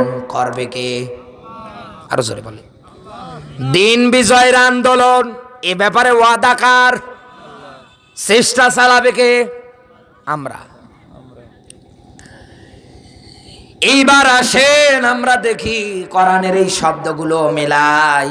এই আয়াতের মধ্যে আল্লাহ যে শব্দগুলো দিয়েছে, ব্যাখ্যাগুলো দিয়েছে, কি তথ্য দিলেন, এতদিন কোন মাওলানা কিভাবে বলেছে আমি জানি না। তবে আজকে আমি আপনাকে কথা দিচ্ছি, এই আয়াতের ব্যাখ্যা করলে আপনার কাছে ভুল ভেঙে যাবে। দেখেন এই আয়াতে আল্লাহ কিভাবে তথ্যটা রেখে দিস, যেটা আপনি এতদিন জানতেন না। আপনি এতদিন এইভাবেই শুধু জানতেন কি সরল ব্যাখ্যা। আপনাকে যেটা বলা হতো, ইউরিদুনা লিউতফিউ নূরাল্লাহি বিআফওয়াহিহিম, এই এতটুকুন শব্দে হাজার হাজার কথা আছে। আল্লাহ তাআলা বলেন এই দুনিয়ার ময়দানে কাফের, বেঈমান, মুনাফিক, ইসলাম বিদ্বেষী, কোরআন বিদ্বেষী যারা আছে, এ নবী ওরা চাইবে কি মুখের ফুৎকার দিয়ে ইসলামের নূর, আল্লাহর নূর, এটা বিদায় করে দিতে। যদিও এই টেবিলে এখন কোরআন শরীফ নেই, এখানে যদি একটা কোরআন শরীফ থাকতো, কোরআন মাজিদ থাকতো, এই কিতাবটার নাম হচ্ছে আন-নূর। এই আন-নূর এসেছে লিতুখরিজ জান্নাসা মিনাজ যুলুমাতি ইলান নূর, অন্ধকারের পথ থেকে মানুষগুলোকে বের করে আলোর পথ দেখাতে। তাহলে এই কিতাবের নাম হচ্ছে আন-নূর। নূর মানে আলো। ও নওগাঁবাসী, আল্লাহর ব্যাখ্যা কাফেররা চাইবে এই নূরটাকে বিদায় করে দিতে, বন্ধ করে দিতে। কেমনে? মুখের ফু দিয়ে। এটা আবার কেমন কথা? এতদিন তো আপনি এইটাই জানতেন। মামুন ভাই এই জায়গায় বসে আছে, ইনার বয়স অনুযায়ী এখন এনার শক্তির পরিমাপ করা যাবে। এই জায়গার মধ্যে একটা মোমবাতি জ্বালিয়ে যদি দেওয়া হয়, এরপরে মামুন ভাইকে যদি বলি ভাই আপনার শরীরে যত শক্তি আছে একত্রিত করে ফু দেন, ভাই যখন ফু দেবে মোমবাতির আগুন কি নিভে যাবে না? বলেন না কেন নিভে যাবে না? এরপরে এখনো গ্রামগঞ্জে গেলে দেখতে পারবেন নেম্পো বা কুপি কেরোসিন তেল দিয়ে জ্বালানো হয়। এগুলো মনে হয় নওগাঁয় নেই না? এই কেরোসিন তেল দিয়ে যে নেম্পো যে কুপিটা জ্বালানো হয়, এই কুপি যদি এই জায়গায় রেখে আগুন লাগিয়ে যদি বলা হয় ভাই ফু দেন, সঙ্গে সঙ্গে কিন্তু নিভে যাবে। একটা পাটখড়িতে আগুন লাগিয়ে এই জায়গার মধ্যে দাঁড় করিয়ে যদি বলা হয় ভাই ফু দেন, নিভে যাবে। তাহলে আমরা জানলাম দুনিয়ার মানুষদের পক্ষে সম্ভব মোমবাতির আগুন নেবানো, পাটখড়ির আগুন নেবানো, নেম্পো বা কফির আগুন নেবানো।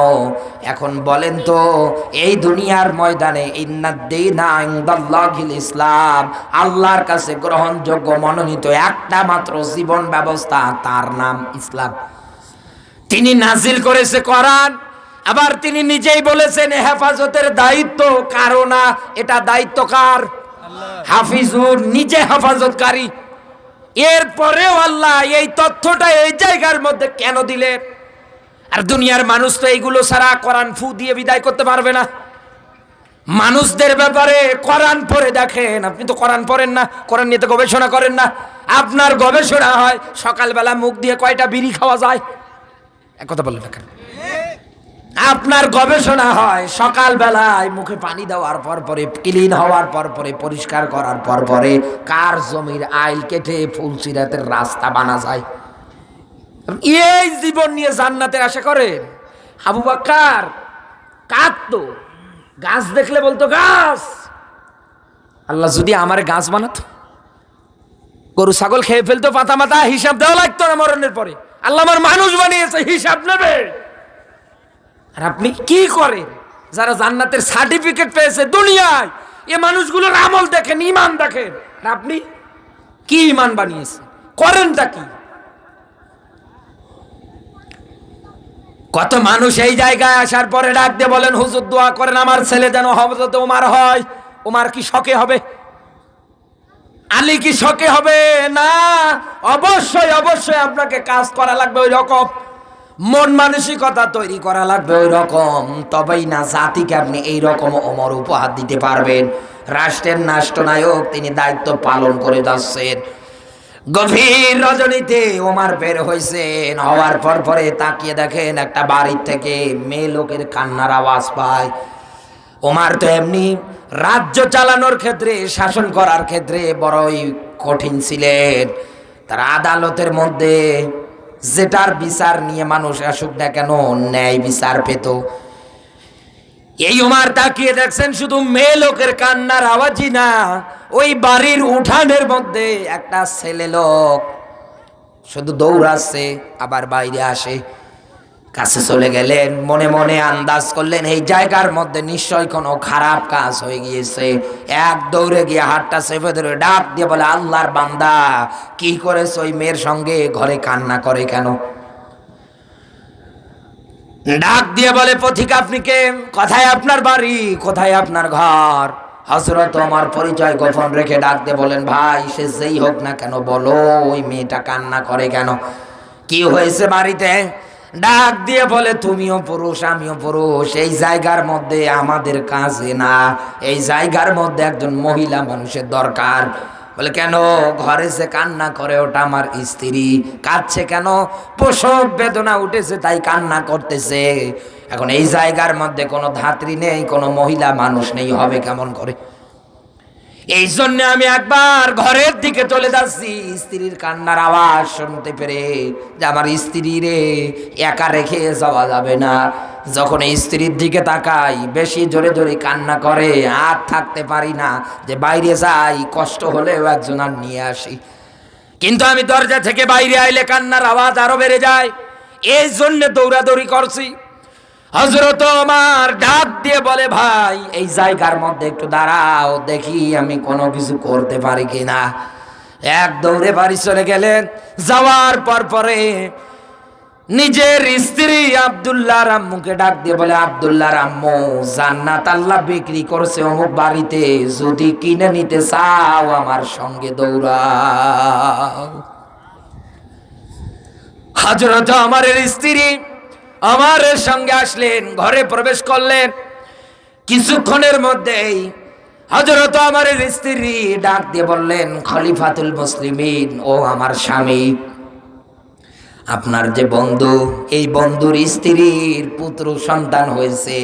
হযরত ওমর সঙ্গে সঙ্গে বললেন, আলহামদুলিল্লাহ। আর সামনে যা দাঁড়িয়ে আছে ও বলছে ইন্না লিল্লাহ।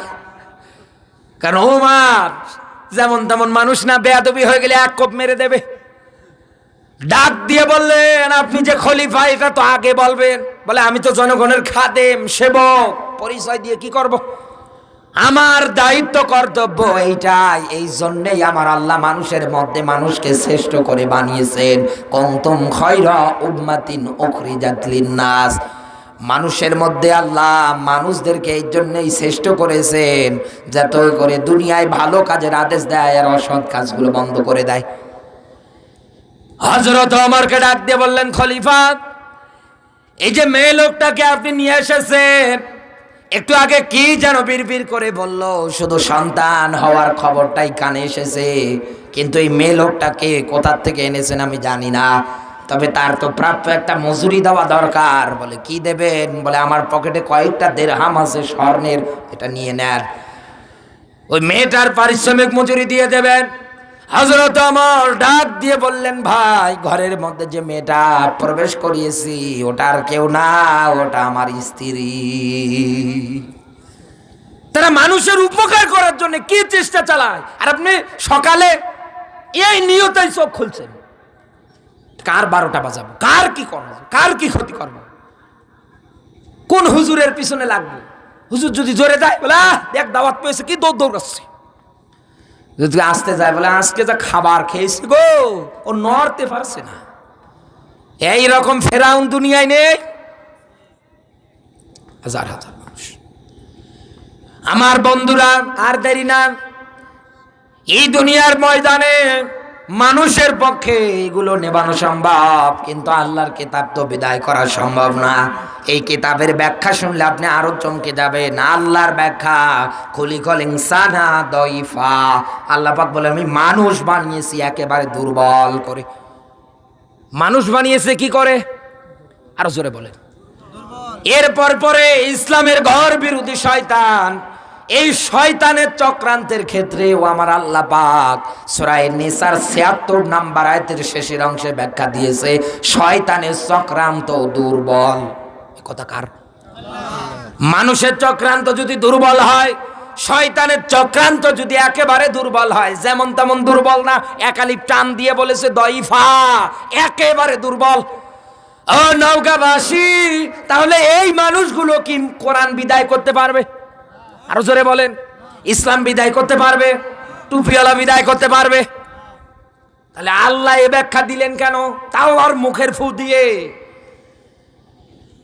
মায়েরা যেহেতু এই জায়গায় বসে আছে, রাত গভীর হয়ে গিয়েছে, আমি শুধু মায়েদেরকে থিওরি দেওয়ার জন্য, আয়াতটা থেকে শিক্ষা নেওয়ার জন্য বলছি। দেখেন মা, যদি থেকে থাকেন, এই যে মানুষদের ব্যাপারে আল্লাহ দইফা, শয়তানের ব্যাপারে দইফা, একই শব্দ ব্যবহার করেছে, একালিপ টান দিয়ে দিয়ে দিয়ে। আপনিও মানুষ, কিন্তু আপনার জন্য কিন্তু এই দইফার ব্যবহার হয়নি। হয়েছে? হয়েছে? এখানে যারা আলেম বসে আছেন, সূরা ইউসুফের ২৮ নাম্বার আয়াতটা একটাবার মিলান। আল্লাহর ব্যাখ্যা, ইন্না কাইদাকুন্না আযীম। বলেন আল্লাহু আকবার। আল্লাহ কিন্তু আর বলেনি মেয়েদের চক্রান্ত দুর্বল, আল্লাহ এই জায়গায় বলেছে আযীম, ভয়ঙ্কর। কি কি? আরো জোরে বলেন কি? সম্মানিত মায়েরা যারা আছেন, ইসলামের মধ্যে একজন পুরুষের তুলনায় আপনাদের মর্যাদা কমসে কম ৩ গুণ বাড়িয়ে দিয়েছে মহান আল্লাহ তাআলা। সাহাবী আসলেন, প্রশ্ন করছে, ডাক দিয়ে বলে, হে নবী, হকদার কে বেশি, মা না বাবা?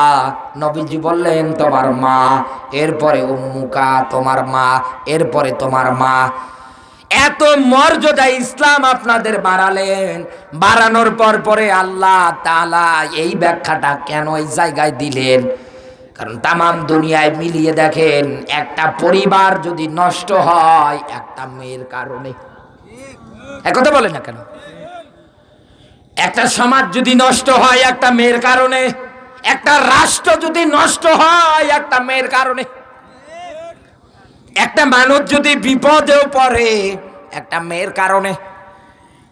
নবী ইউসুফ আলাইহিস সালাতু ওয়াস সালাম, শর্ট করে বলছি, মায়েরা যেহেতু আছে, ইনাদের জন্য বেশি ওয়াজ করা দরকার। একথা বলে না কেন? পয়েন্ট যেহেতু এসেছে, আমি আজকে বাস ইচ্ছা মতো দিয়ে যাচ্ছি। বাড়ি যাবে আর দোয়া করবে, আল্লাহ হুজুরের মরণ দাও, এ হুজুরের মরণ দাও। হযরত ইউসুফ আলাইহিস সালাতু ওয়াস সালাম লোকজন তাকে কূপ থেকে ওঠানোর পরে নিয়ে যখন গেলেন মিশরে, যাওয়ার পরে বিক্রি করে দিলেন আজিজে মিশরের কাছে। হাত ধরে টেনে জুলাইখার কাছে নিয়ে গিয়ে উপহার দিলেন। জুলাইখার কাছে লালিত পালিত হচ্ছে।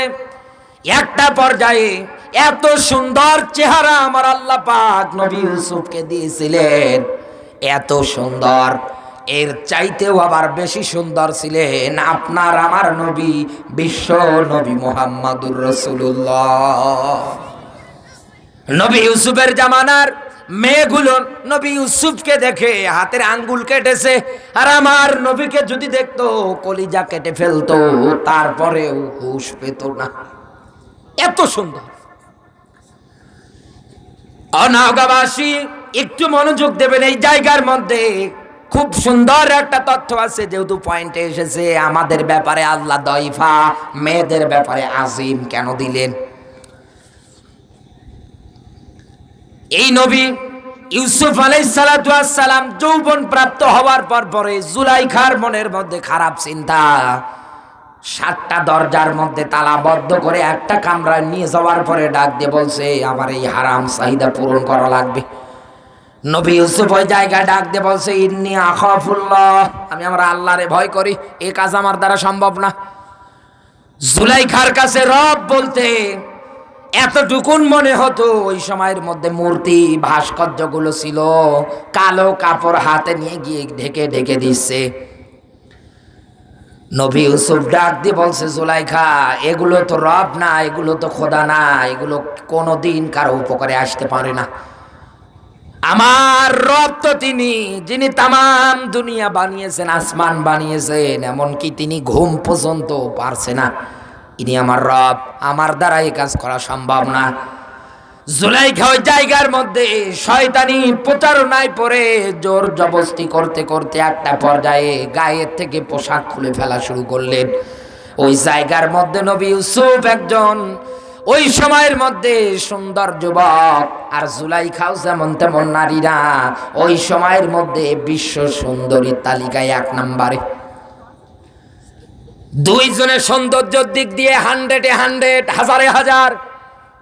আর ওই জায়গায় নবী ইউসুফ বলছে, না, আমার আল্লাহরে আমি ভয় করি। এই দুনিয়ার ময়দানে আজ আমরা আল্লাহর সাহায্যগুলো দেখতে পারি না, এই কারণে এত দোয়া, এত কোরআনের মাহফিল, এত তাফসির, এত কিছু। একটাই তো চাওয়া, এই দুনিয়ার ময়দানে যেন আল্লাহর সাহায্য আসে। একথা বলে না কেন? এটাই তো চাওয়া। নবী ইউসুফ ওই জায়গায় আল্লাহর সাহায্য কেন পেয়েছিলেন জানেন? একটাই জবাব তার, জানেন আল্লাহর ভয় করি। আর দুনিয়ায় যারা ইমানদার হয় ফাঁসির দড়িও তো দাঁড় করাবেন, বাতিলের কাছে মাথা নত করা দূরে থাক, ও জীবন দেবে তারপরে মাথা নত করবে না। এই জন্য সাহায্য আসবে। আর আমরা গোল আলু যেখানে রান্না করেন, যদি মুরগি দিয়ে মুরগির গোশত দিয়ে রান্না করেন সেই টেস্ট, গরুর গোশত দেন ওখানেও সেই টেস্ট। এই কথা বলেন না কেন? মদ খাচ্ছে আর বলছে ভালো লাগছে, পানি খাচ্ছে বলছে ভালো লাগছে, যেটাই দেন ভালো লাগে, হালাল হোক আর হারাম হোক ও বিবেচনা করে না। আর আপনি আল্লাহর সাহায্য দেখবেন, সঙ্গে সঙ্গে আল্লাহর বার্তা হে নবী ইউসুফ, আপনি শুধু দৌড়ান, দৌড়ানোর দায়িত্ব আপনার, দরজার তালা খোলার দায়িত্ব কার? মুমিন হলে আল্লাহ যে সাহায্য করবে তার বাস্তব ব্যাখ্যা কই? আল্লাহ পাক বলেন ওয়াকানা হাক্কান আলাইনা নাসরুল মুমিনিন। আল্লাহ তাআলা বলেন এই দুনিয়ার ময়দানে যারা মুমিন হয় এরা যদি বিপদে পড়ে যায়, আল্লাহর ব্যাখ্যা এদেরকে সাহায্য করা, বাঁচানো আল্লাহর দায়িত্ব, কর্তব্য, ওয়াজিব হয়ে যায়। এমনকি দুনিয়ায় বিজয় যদি দেখতে চান, ওয়ালা তাহিনু ওয়ালা তাহজানু ওয়া আনতুমুল আ'লাউনা ইন কুনতুম মুমিনিন। আল্লাহর বিজয় যদি দেখতে চান, সাহায্য যদি দেখতে চান এই দুনিয়ার ময়দানে, অবশ্যই অবশ্যই আপনাকে হওয়া লাগবে মুমিন। আর মুমিন যারা হয় এদের কোনো ভয় নেই, এদের কোনো চিন্তা নেই। কথাকার বিজয় যিনি দান করবে তিনি কে? নবী ইউসুফ ওই জায়গার মধ্যে দৌড়াতে শুরু করলেন। জুলাইখা পিছন দিক থেকে ধরার জন্য তাড়া করলেন। একটা পর্যায়ে আটকাতে না পেরে যখন হাত দিয়ে থাবা মেরেছে, পিছনের জামা ছিল ছিঁড়ে গিয়েছে। সামনে মাত্র আর একটা দরজা, যখন খুলে গিয়েছে তাকিয়ে দেখে আজিজে মিশর তরবারি ঘাড়ে নিয়ে দাঁড়িয়ে আছে। জুলাইখা পিছনে, নবী ইউসুফ মাঝখানে, এরপরে সামনে আজিজে মিশর। এবার কি হবে?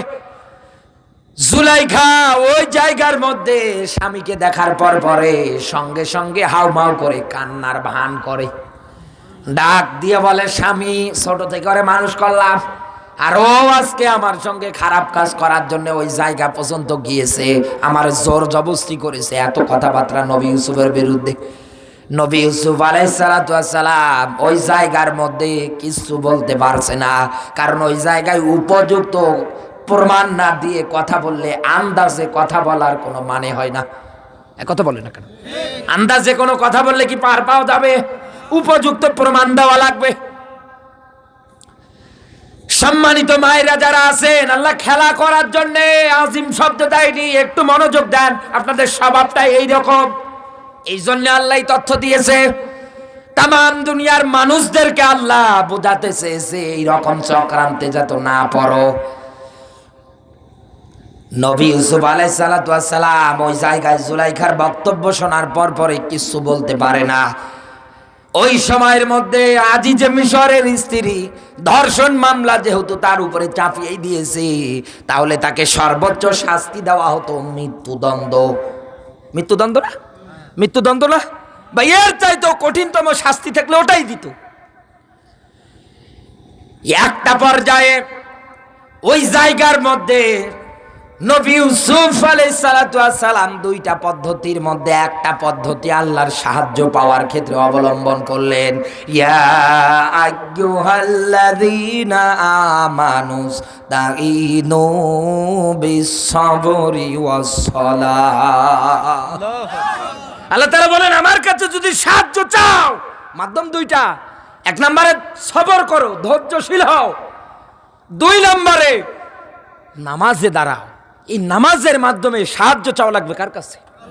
নবী ইউসুফ ওই জায়গায় সবর করছেন, ধৈর্য ধারণ করছেন। নবী ইউসুফ কি ওই জায়গায় পারতেন না জুলাইখার উপরে রাগ দেখিয়ে কথা বলতে? কথা বলে না কেন? বলতে পারতেন না, কিন্তু তিনি বলেন, কারণ তার ব্যাখ্যা জানা আছে ইন্নাল্লাহা মা'আস সাবিরিন। দুনিয়ায় যারা ধৈর্যশীল হয় এদের সঙ্গে আছে কে? আল্লাহ। সঙ্গে সঙ্গে আল্লাহর পক্ষ থেকে বার্তা, হে নবী ইউসুফ, ছোট্ট বাচ্চা কান্না করে নিয়ে চলে আসেন, ও আজকে আপনার চরিত্রের ব্যাপারে নিজে সাক্ষী দেবে। ছোট্ট বাচ্চা হাজির করা হলো, ডাক দিয়ে বলা হলো, কি হলো? আমার বন্ধুরা, ছোট্ট দুধের বাচ্চা সামনে হাজির, আজ পর্যন্ত কথা বলতে পারে না। ওই বাচ্চা এসে ডাক দিয়ে বলছে, জামা যদি সামনে থেকে ছেঁড়া হয় তাহলে দোষী ইউসুফ, আর জামা যদি পিছন থেকে ছেঁড়া হয় তাহলে জুলাইখা দোষী। হিসাব মিলিয়ে দেখা গেল জামা তো পিছন দিক দিয়ে ছেঁড়া। সঙ্গে সঙ্গে আজিজে মিশর ডাক দিয়ে বলছে, মেয়েদের চক্রান্ত এত ভয়ঙ্কর হয় আগে জানতাম না। আজিজে মিশর বলছে মেয়েদের ছলনা এত ভয়ঙ্কর হয় আগে জানতাম না। এই কারণেই তিনি বলেছেন নবী ইউসুফ ওই জায়গার মধ্যে একজন নিষ্পাপ মানুষ, তিনি যদি রায় দিয়ে দিতেন এই নিষ্পাপ মানুষটার মৃত্যুদণ্ড হয়ে যেত, ফাঁসির দণ্ডাপ্রাপ্ত হয়ে যেত। এই কারণেই তিনি বলেছেন, আর ওই তার কথাটা আজ আল্লাহ কোরআনে নোট করেছে, কিয়ামত পর্যন্ত মানুষ এই আয়াতের ব্যাখ্যা জানতে পারবে কি পারবে না? আরো জোরে বলেন। বাস্তবে মিলালেন, এবারে এইভাবে মেলান। ওই জায়গার মধ্যে নবী ইউসুফকে যেমনে কায়দায় বিপদে ফেলেছে, ও নওগাঁর যুবকেরা তোমরাও পড়তে পারো, গ্যারান্টি আছে। বিভিন্ন পার্কে বিভিন্ন জায়গায় তো যাও, হাত ধরে বাদাম কেলিয়ে কেলিয়ে খাও যুবক ভাইরা, কত আনন্দ ফুর্তি, কত মজা। মাঝে মাঝে তো দেখি ফেসবুকে বিভিন্ন পার্কে, আমার পুলিশ ভাইদের ধন্যবাদ, এই পরকীয়া প্রেমকে উৎখাত করার জন্যে ওরা বিভিন্ন পার্কে গিয়ে তদন্ত করে, করে না করে না? এই সময় দেখা যায় দৌড়াদৌড়ি শুরু হয়ে যায়। ও যুবক ভাই, কোনো এক পার্কে গিয়ে যদি তুমি ধরা পড়ো, আর ওই মেয়ে যদি ওই জায়গায় ডাক দিয়ে বলে স্যার আমি আসতে চালাম না, এ বেটা আমার জোর করে নিয়ে এসেছে, পুলিশ বলবে মামুনি আমার কাছে আসো, বাড়ি পৌঁছে দেব নিরাপদে। কিন্তু বেটা আব্দুল্লাহ তোমার কি হবে? তোমাকে তো থানায় এনে তোমার মা বাপকে হাজির করে মান সম্মান যা আছে সব ধুলোয় মিশিয়ে দেবে। এই কথা বলে না কেন? একটা মেয়ের ষড়যন্ত্র চক্রান্ত এইরকম, এমনকি পরিবারগুলোর মধ্যে এইরকম চক্রান্ত হানা দেয়। 22-23 বছর ধরে একটা সন্তান মানুষ করা লাগে, মা বাবার কি কষ্ট শুধু মা বাবাই জানে। এই মা বাবা কষ্ট স্বীকার করতে গিয়ে মানুষের বাড়িতে কামলা দেয়, মার একজন আর বাড়ির কাজের বুয়া, এরকম করে করে সন্তানটাকে অনার্স মাস্টার্স পর্যন্ত পড়াশোনা করায়। মা বাবার মনের একটাই চাওয়া, আজ না হয় কামলা দেই, মানুষের বাড়ির কাজের বুয়া, একদিন আমার সন্তান অফিসার হবে, সব দুঃখ শেষ হয়ে যাবে। এই নিয়ত সন্তানের মুখের দিকে তাকিয়ে টাকা পয়সা পাঠিয়ে দেয়। নিজের বাড়িতে খাবার নেই, টাকা সন্তানের বিকাশ নাম্বারে পাঠিয়ে দিয়ে ডাক দিয়ে বলে বাবা ম্যাচ ভাড়া দিবা, ভালো ভালো মানের পোশাক পরবা, বন্ধুরা যা খাবে তুমিও তাই খাওয়ার চেষ্টা করবা, অথচ নিজে বাড়িতে ভাত পাচ্ছে না।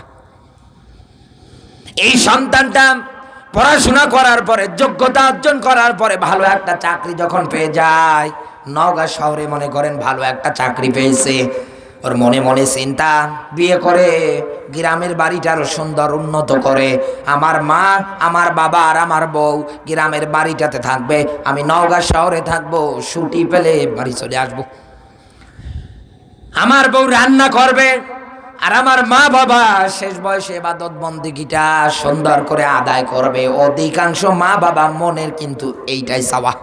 একথা বলে না কেন? এই মেয়েটা ওর মা আর ওর বড় বোনের বুদ্ধি শোনার পর পরে এরকম বুদ্ধি দেয়, কিরে তোর বড় বোন না অমুক জায়গায় বিয়ে দিলাম, স্বামী তো চাকরি করে, ও তো আলাদা, তুই এখন ওর বুড়ো মা বাবার সঙ্গে আসিস, আজকেই ফোন করে বলে দে আমি থাকবো না, যদি তোর মা বাবা থাকে দিয়ে আয় এগুলোর বৃদ্ধাশ্রমে। একথা বলে না কেন? স্বামী এইভাবে বলার জন্যে মনস্থ করবে, আবার চিন্তা করে বলা যাবে না আমার স্বামী তো আমার মা আর আমার বাবা তথা আমার শ্বশুর শাশুড়িকে ভালো মহব্বত করে, কোনো না কোনো উপায় বের করতে হবে। কি উপায়? সকালবেলা মুরগিতে ধান খায়, এই নিয়ে মারামারি।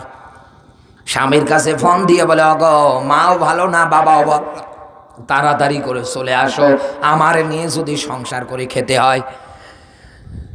ছেলে বাড়িতে আসে, উড়াল দিয়ে আসার পর পরে তাকিয়ে দেখে মা বাবার সঙ্গে ঝগড়া, এক কোণে ওর মা বাবা, আরেক কোণে ওর ময়দা মাখা আটা মাখা সুন্দরী বউ, ও তো এমনি সুন্দর, আরো সুন্দর করে সেজে গুজে দাঁড়িয়ে আছে। বউয়ের পাশে গিয়ে ডাক দিয়ে বলে স্ত্রী কি হয়েছে? বলে এই এই ঘটনা। মা বাবা বলছে সব মিথ্যা কথা, একটাও সত্য না। সন্তান ওই জায়গায় বউয়ের পক্ষ নিয়ে ডাক দিয়ে বলে তোমরা বুড়ো বুড়ি হয়ে গিয়েছো, আজ পর্যন্ত আক্কেল জ্ঞান হয় না। মা বাবা চোখের পানি ছেড়ে হাউমাউ করে কান্না করে আর ডাক দিয়ে বলে, বাবা রে, অনার্স মাস্টার্স পর্যন্ত কমপ্লিট তোকে আমি করিয়েছি, দেখ আমার হাতগুলোর দিকে তাকা। মাঠের মধ্যে কাজ করতে যেতাম, কাজ করতে পারতাম না, মানুষ কত ধরনের গালিগালাজ দিয়েছে। মা বলছে আরেকজনের বাড়িতে ভাত রান্না করতে গিয়ে কি কষ্ট আমার, মাঝে মাঝে ঘর পরিষ্কার করা লাগে। বড় লোকদের কাজ এমনিই বেশি, একটু যদি কম বেশি হয় কত গালিগালাজ আমারে দিয়েছে, শুধু তোর মুখের দিকে তাকিয়ে সহ্য করিস। এ বাবা, আজকে তুই বলিস বুড়ো বুড়ি হয়েছ, আক্কেল জ্ঞান হয় না। এটা যদি ছোট থাকতে জানতাম তুই বড় হয়ে বলবি, তাহলে তোর গলা টিপে মেরে ফেলতাম। কারণ আমরা দুইটা মানুষ খেয়ে না খেয়ে কষ্ট করে তোকে আজকে অফিসার বানিয়েছি, স্যার বানিয়েছি। আর আজকে বউ পাওয়ার পরে সব ভুলে যাও, সন্তান ওই জায়গায় ডিসিশন নেয়। তোমরা থাকো গ্রামের বাড়িতে, এই করে ওই করে আমার মানুষ করেছো, ঠিক আছে আমি থাকবো না আর বাড়িতে। বউয়ের হাত ধরে টেনে চলে যায় নওগাঁ শহরে, ভালো মানের স্যালারির বেতন আছে, টাকা পয়সা নিয়ে ওই জায়গায় বাড়ি ভাড়া নিয়ে থাকে। মা বাবা পড়ে থাকে বাড়িতে, ঔষধের পয়সা পর্যন্ত নেই যে অসুখ হওয়ার পরে কিনে খাবে। এত সুন্দর একটা ভালোবাসার সম্পর্ক পরিবার নষ্ট করলো একটা মেয়ে মানুষ। এক কথা বলে না কেন? ভাই ভাইয়ের সম্পর্কগুলো পরিবারের মধ্যে নষ্ট হয় একটা মেয়ের কারণে। বড় ভাই ছোট ভাইকে শাসন করছে, বড় ভাবি কোথায় গিয়ে আবার বলবে তুমি একটু থামো তো, চুপ করো তো, ছোট মানুষ বোঝে না, তোমার জ্ঞান আর ওর জ্ঞান কি সমান না। এই ভাবি ওই জায়গায় গিয়ে বলে, কিরে তোরে না দেখলাম অমুক দিনে এই মান্দা ফেরিঘাটের মেইন রোড দিয়ে একটা মেয়ের হাত ধরে ঘোরাফেরা করতে, এমনি আগুন জ্বলে আরো আগুন গিয়ে ঢালছে। কথা বলে না কেন? আরো বারুক। এমন কি বোন ভাইয়ের ভালোবাসার সম্পর্ক নষ্ট করার পিছনে একটা মেয়ে মানুষ দায়ী। এই জন্যই তো আল্লাহ আযীম শব্দ ব্যবহার করেছে। সম্মানিত মায়েরা যারা আছেন, এই ক্যারেক্টারগুলো যাদের মধ্যে আছে, যার চরিত্রের মধ্যে আছে, আজকেই আপনি তাওবা করে নিয়ে নেন। কারণ জুলাইখা শেষ বয়সে তাওবা করে কিন্তু ভালো হয়ে গিয়েছিল। আপনাকেও আমি ডাকছি তাওবা করার জন্যে। ওয়ানিবু ইলা রাব্বিকুম ওয়াসলিমু লাহু মিন ক্বাবলি আইয়াতিয়া আহাদাকুমুল আযাব সুম্মা লা তুনসারুন। আপনি হয়তো বলবেন আমি 5 বছর পর তাওবা করব, 20 বছর পর তাওবা করব না। আল্লাহর ব্যাখ্যা তাওবা করার ক্ষেত্রে আজকেই করা লাগবে। বিধানের কাছে আত্মসমর্পণ আজকেই করা লাগবে। এই আত্মসমর্পণ করা লাগবে এই জন্যে, কারণ হঠাৎ আল্লাহর শাস্তি মরণ যদি সামনে চলে এসে যায়, ওই সময় যদি ডাক দিয়ে বলো আল্লাহ মাফ করে দাও, আল্লাহ আগেই বলেছে সুম্মা লা তুনসারুন, আমি তোর মাফ করব না। এই জন্য এখন এই মুহূর্তে মাফ চাওয়া লাগবে কার কাছে? আল্লাহর কাছে। সবাই ডাক দিয়ে বলেন আল্লাহ তুমি আমাদের মাফ করে দিয়ে বাড়ি যাওয়ার তৌফিক দিয়ে দাও। আমার বন্ধুরা, দুনিয়ার মানুষ মুখের ফুৎকার দিয়ে এইগুলো নেভাতে পারবে এটা আমরা জানলাম। মানুষ দুর্বল, মেয়েরা শক্তিশালী, ওদের চক্রান্ত ভয়ঙ্কর। আল্লাহ এই তথ্যটা এই জায়গায় কেন দিলেন এবং এর নিরাসন ব্যাখ্যা অন্য জায়গায় আল্লাহ দিয়েছে। আল্লাহ পাক বলেন লিসানাও ওয়া শাফাতাইন, বলেন আল্লাহু আকবার। এই যে আফওয়াহিহিম এর ব্যাখ্যায় লিসানাও ওয়া শাফাতাইন, আল্লাহ তাআলা বলেন ইসলাম বিদায় করার জন্যে মানুষ এইটাই কাজে লাগাবে। আজকের বিজ্ঞান নিয়ে আমি আপনাকে এবার একটু উদাহরণ দেই। এই যে মামুন ভাই বসে আছে, ওনার ঠোঁটের মধ্যে আমি যদি কষ্টেপ মেরে দেই, দেওয়ার পর পরে যদি বলি ভাই আগের মতো পূর্বের ন্যায় ফু দেন তো মোমবাতিতে পারবে? যদি বলি ভাই আপনি একটু কথা বলেন তো পারবে? তার মানে কথা যদি বলতে চাই, ফু যদি বের করতে চাই মুখ দিয়ে, বাতাস যদি ফুৎকার যদি দিতে চাই, অবশ্যই অবশ্যই তাকে আঠা কষ্টেপ যা আছে সব খুলে ফেলা লাগবে, তবেই না ফু দেওয়া সম্ভব। একথা বলে না কেন? এমনকি দুনিয়ার ময়দানে অন্য আরেকজনের সঙ্গে কথাবার্তাও যদি বলতে চায়, বলার ক্ষেত্রে অবশ্যই অবশ্যই এই ঠোঁট আর জিহ্বা ব্যবহার করা লাগবে। আল্লাহ তাআলা বলেন, এই দুনিয়ার ময়দানে আমি কি তোর জন্য বানাইনি ঠোঁট আর জিহ্বা? এই ঠোঁট আর জিহ্বা কাজে লাগাবে এই জালেমেরা ইসলাম বিদায় করার জন্য হাজার হাজার মিথ্যা কথা বলবে। সেটা আলেমদের নামে দহবত দিয়ে হোক, অপবাদ দিয়ে হোক, যে কায়দায় হয় হোক না কেন, ইসলাম ধ্বংস করার জন্য এক নম্বরে ওরা মিথ্যা সাক্ষী দেবে, মিথ্যা কথা রটাবে। এ বাংলাদেশে এখন এটাই চলে। আবু জাহেল বিশ্ব নবীর বিরুদ্ধে মিথ্যা অপবাদ দিয়েছিল, জাদুকর, পাগল, মাজনুন, কত ধরনের কথা, ওর কাছে যেও না। কি দিয়ে বলেছিল? এই জবান দিয়ে। দুই নম্বরে আল্লাহর ব্যাখ্যা, নুনুল কলামি ওয়া মা ইয়াসতুরুন।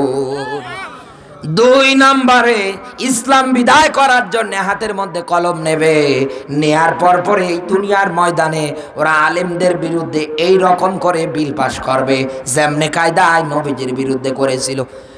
এ নবী, এক নম্বরে দিনের দাওয়াত যদি বন্ধ না করেন আপনাকে জেলখানায় বন্দী করব, হত্যা করব, দেশ থেকে তাড়াবো। বাংলাদেশে মিলিয়ে দেখেন, ডক্টর মিজানুর রহমান আজহারীর একই কায়দায় বিদায় করে দিয়েছে, কলম দিয়ে সাইন স্বাক্ষর করে।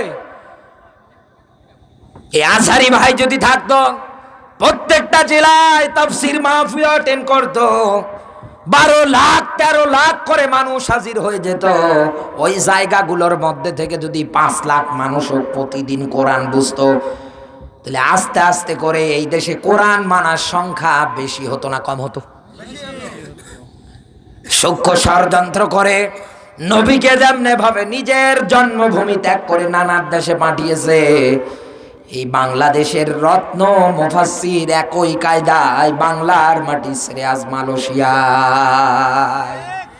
শুধু ইনি না, এনার মতো দুনিয়ায় যারাই তৈরি হবে, যারাই কোরআনের ধারক আর বাহক হবে, এই মানুষগুলো সবাইকে উৎখাত করার জন্য এরা কলম হাতে নেবে, নেয়ার পর পরে হাজার হাজার মিথ্যা মামলা তৈরি করে বিদায় করবে।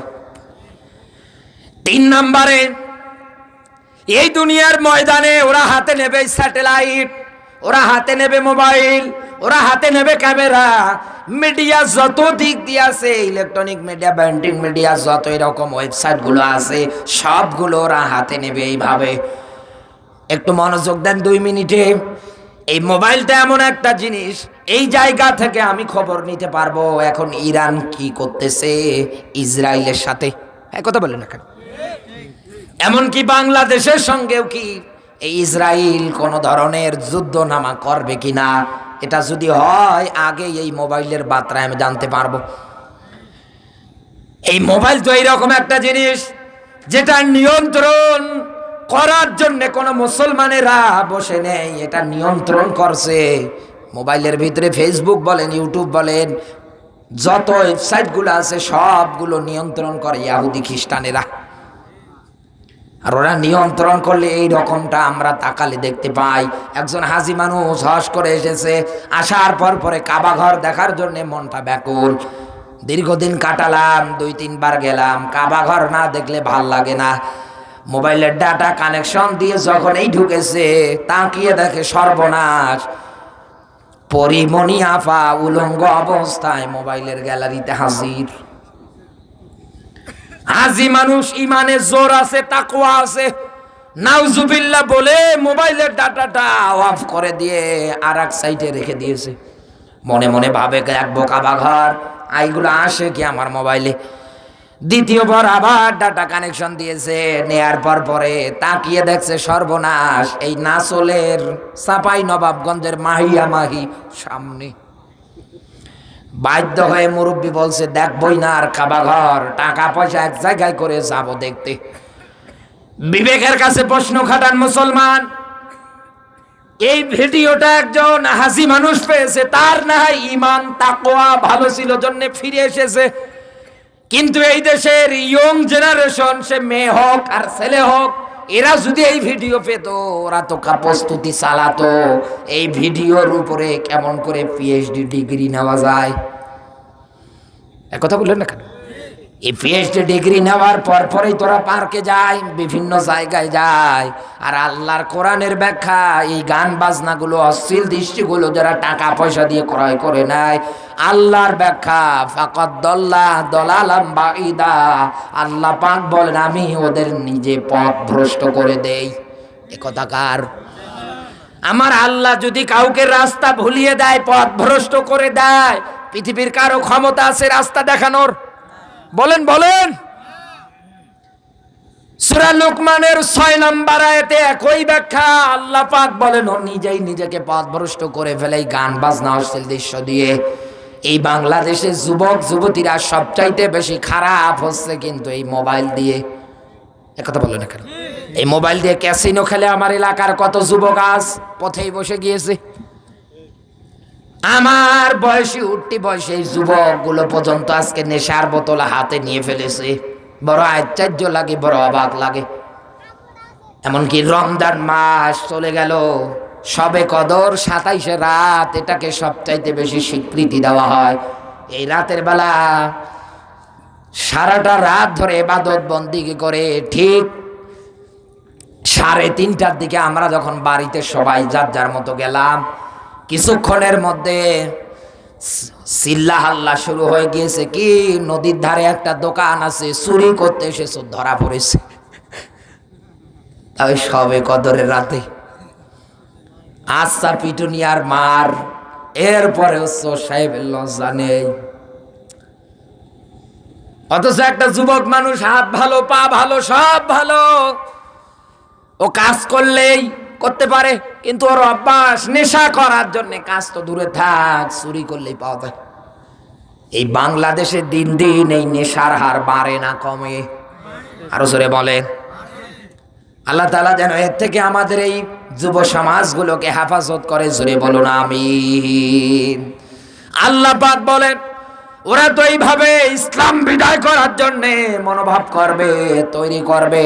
আমার ব্যাখ্যা হচ্ছে আল্লাহু মুতিম্মু নূরিহি ওয়ালাউ কারিহাল কাফিরুন।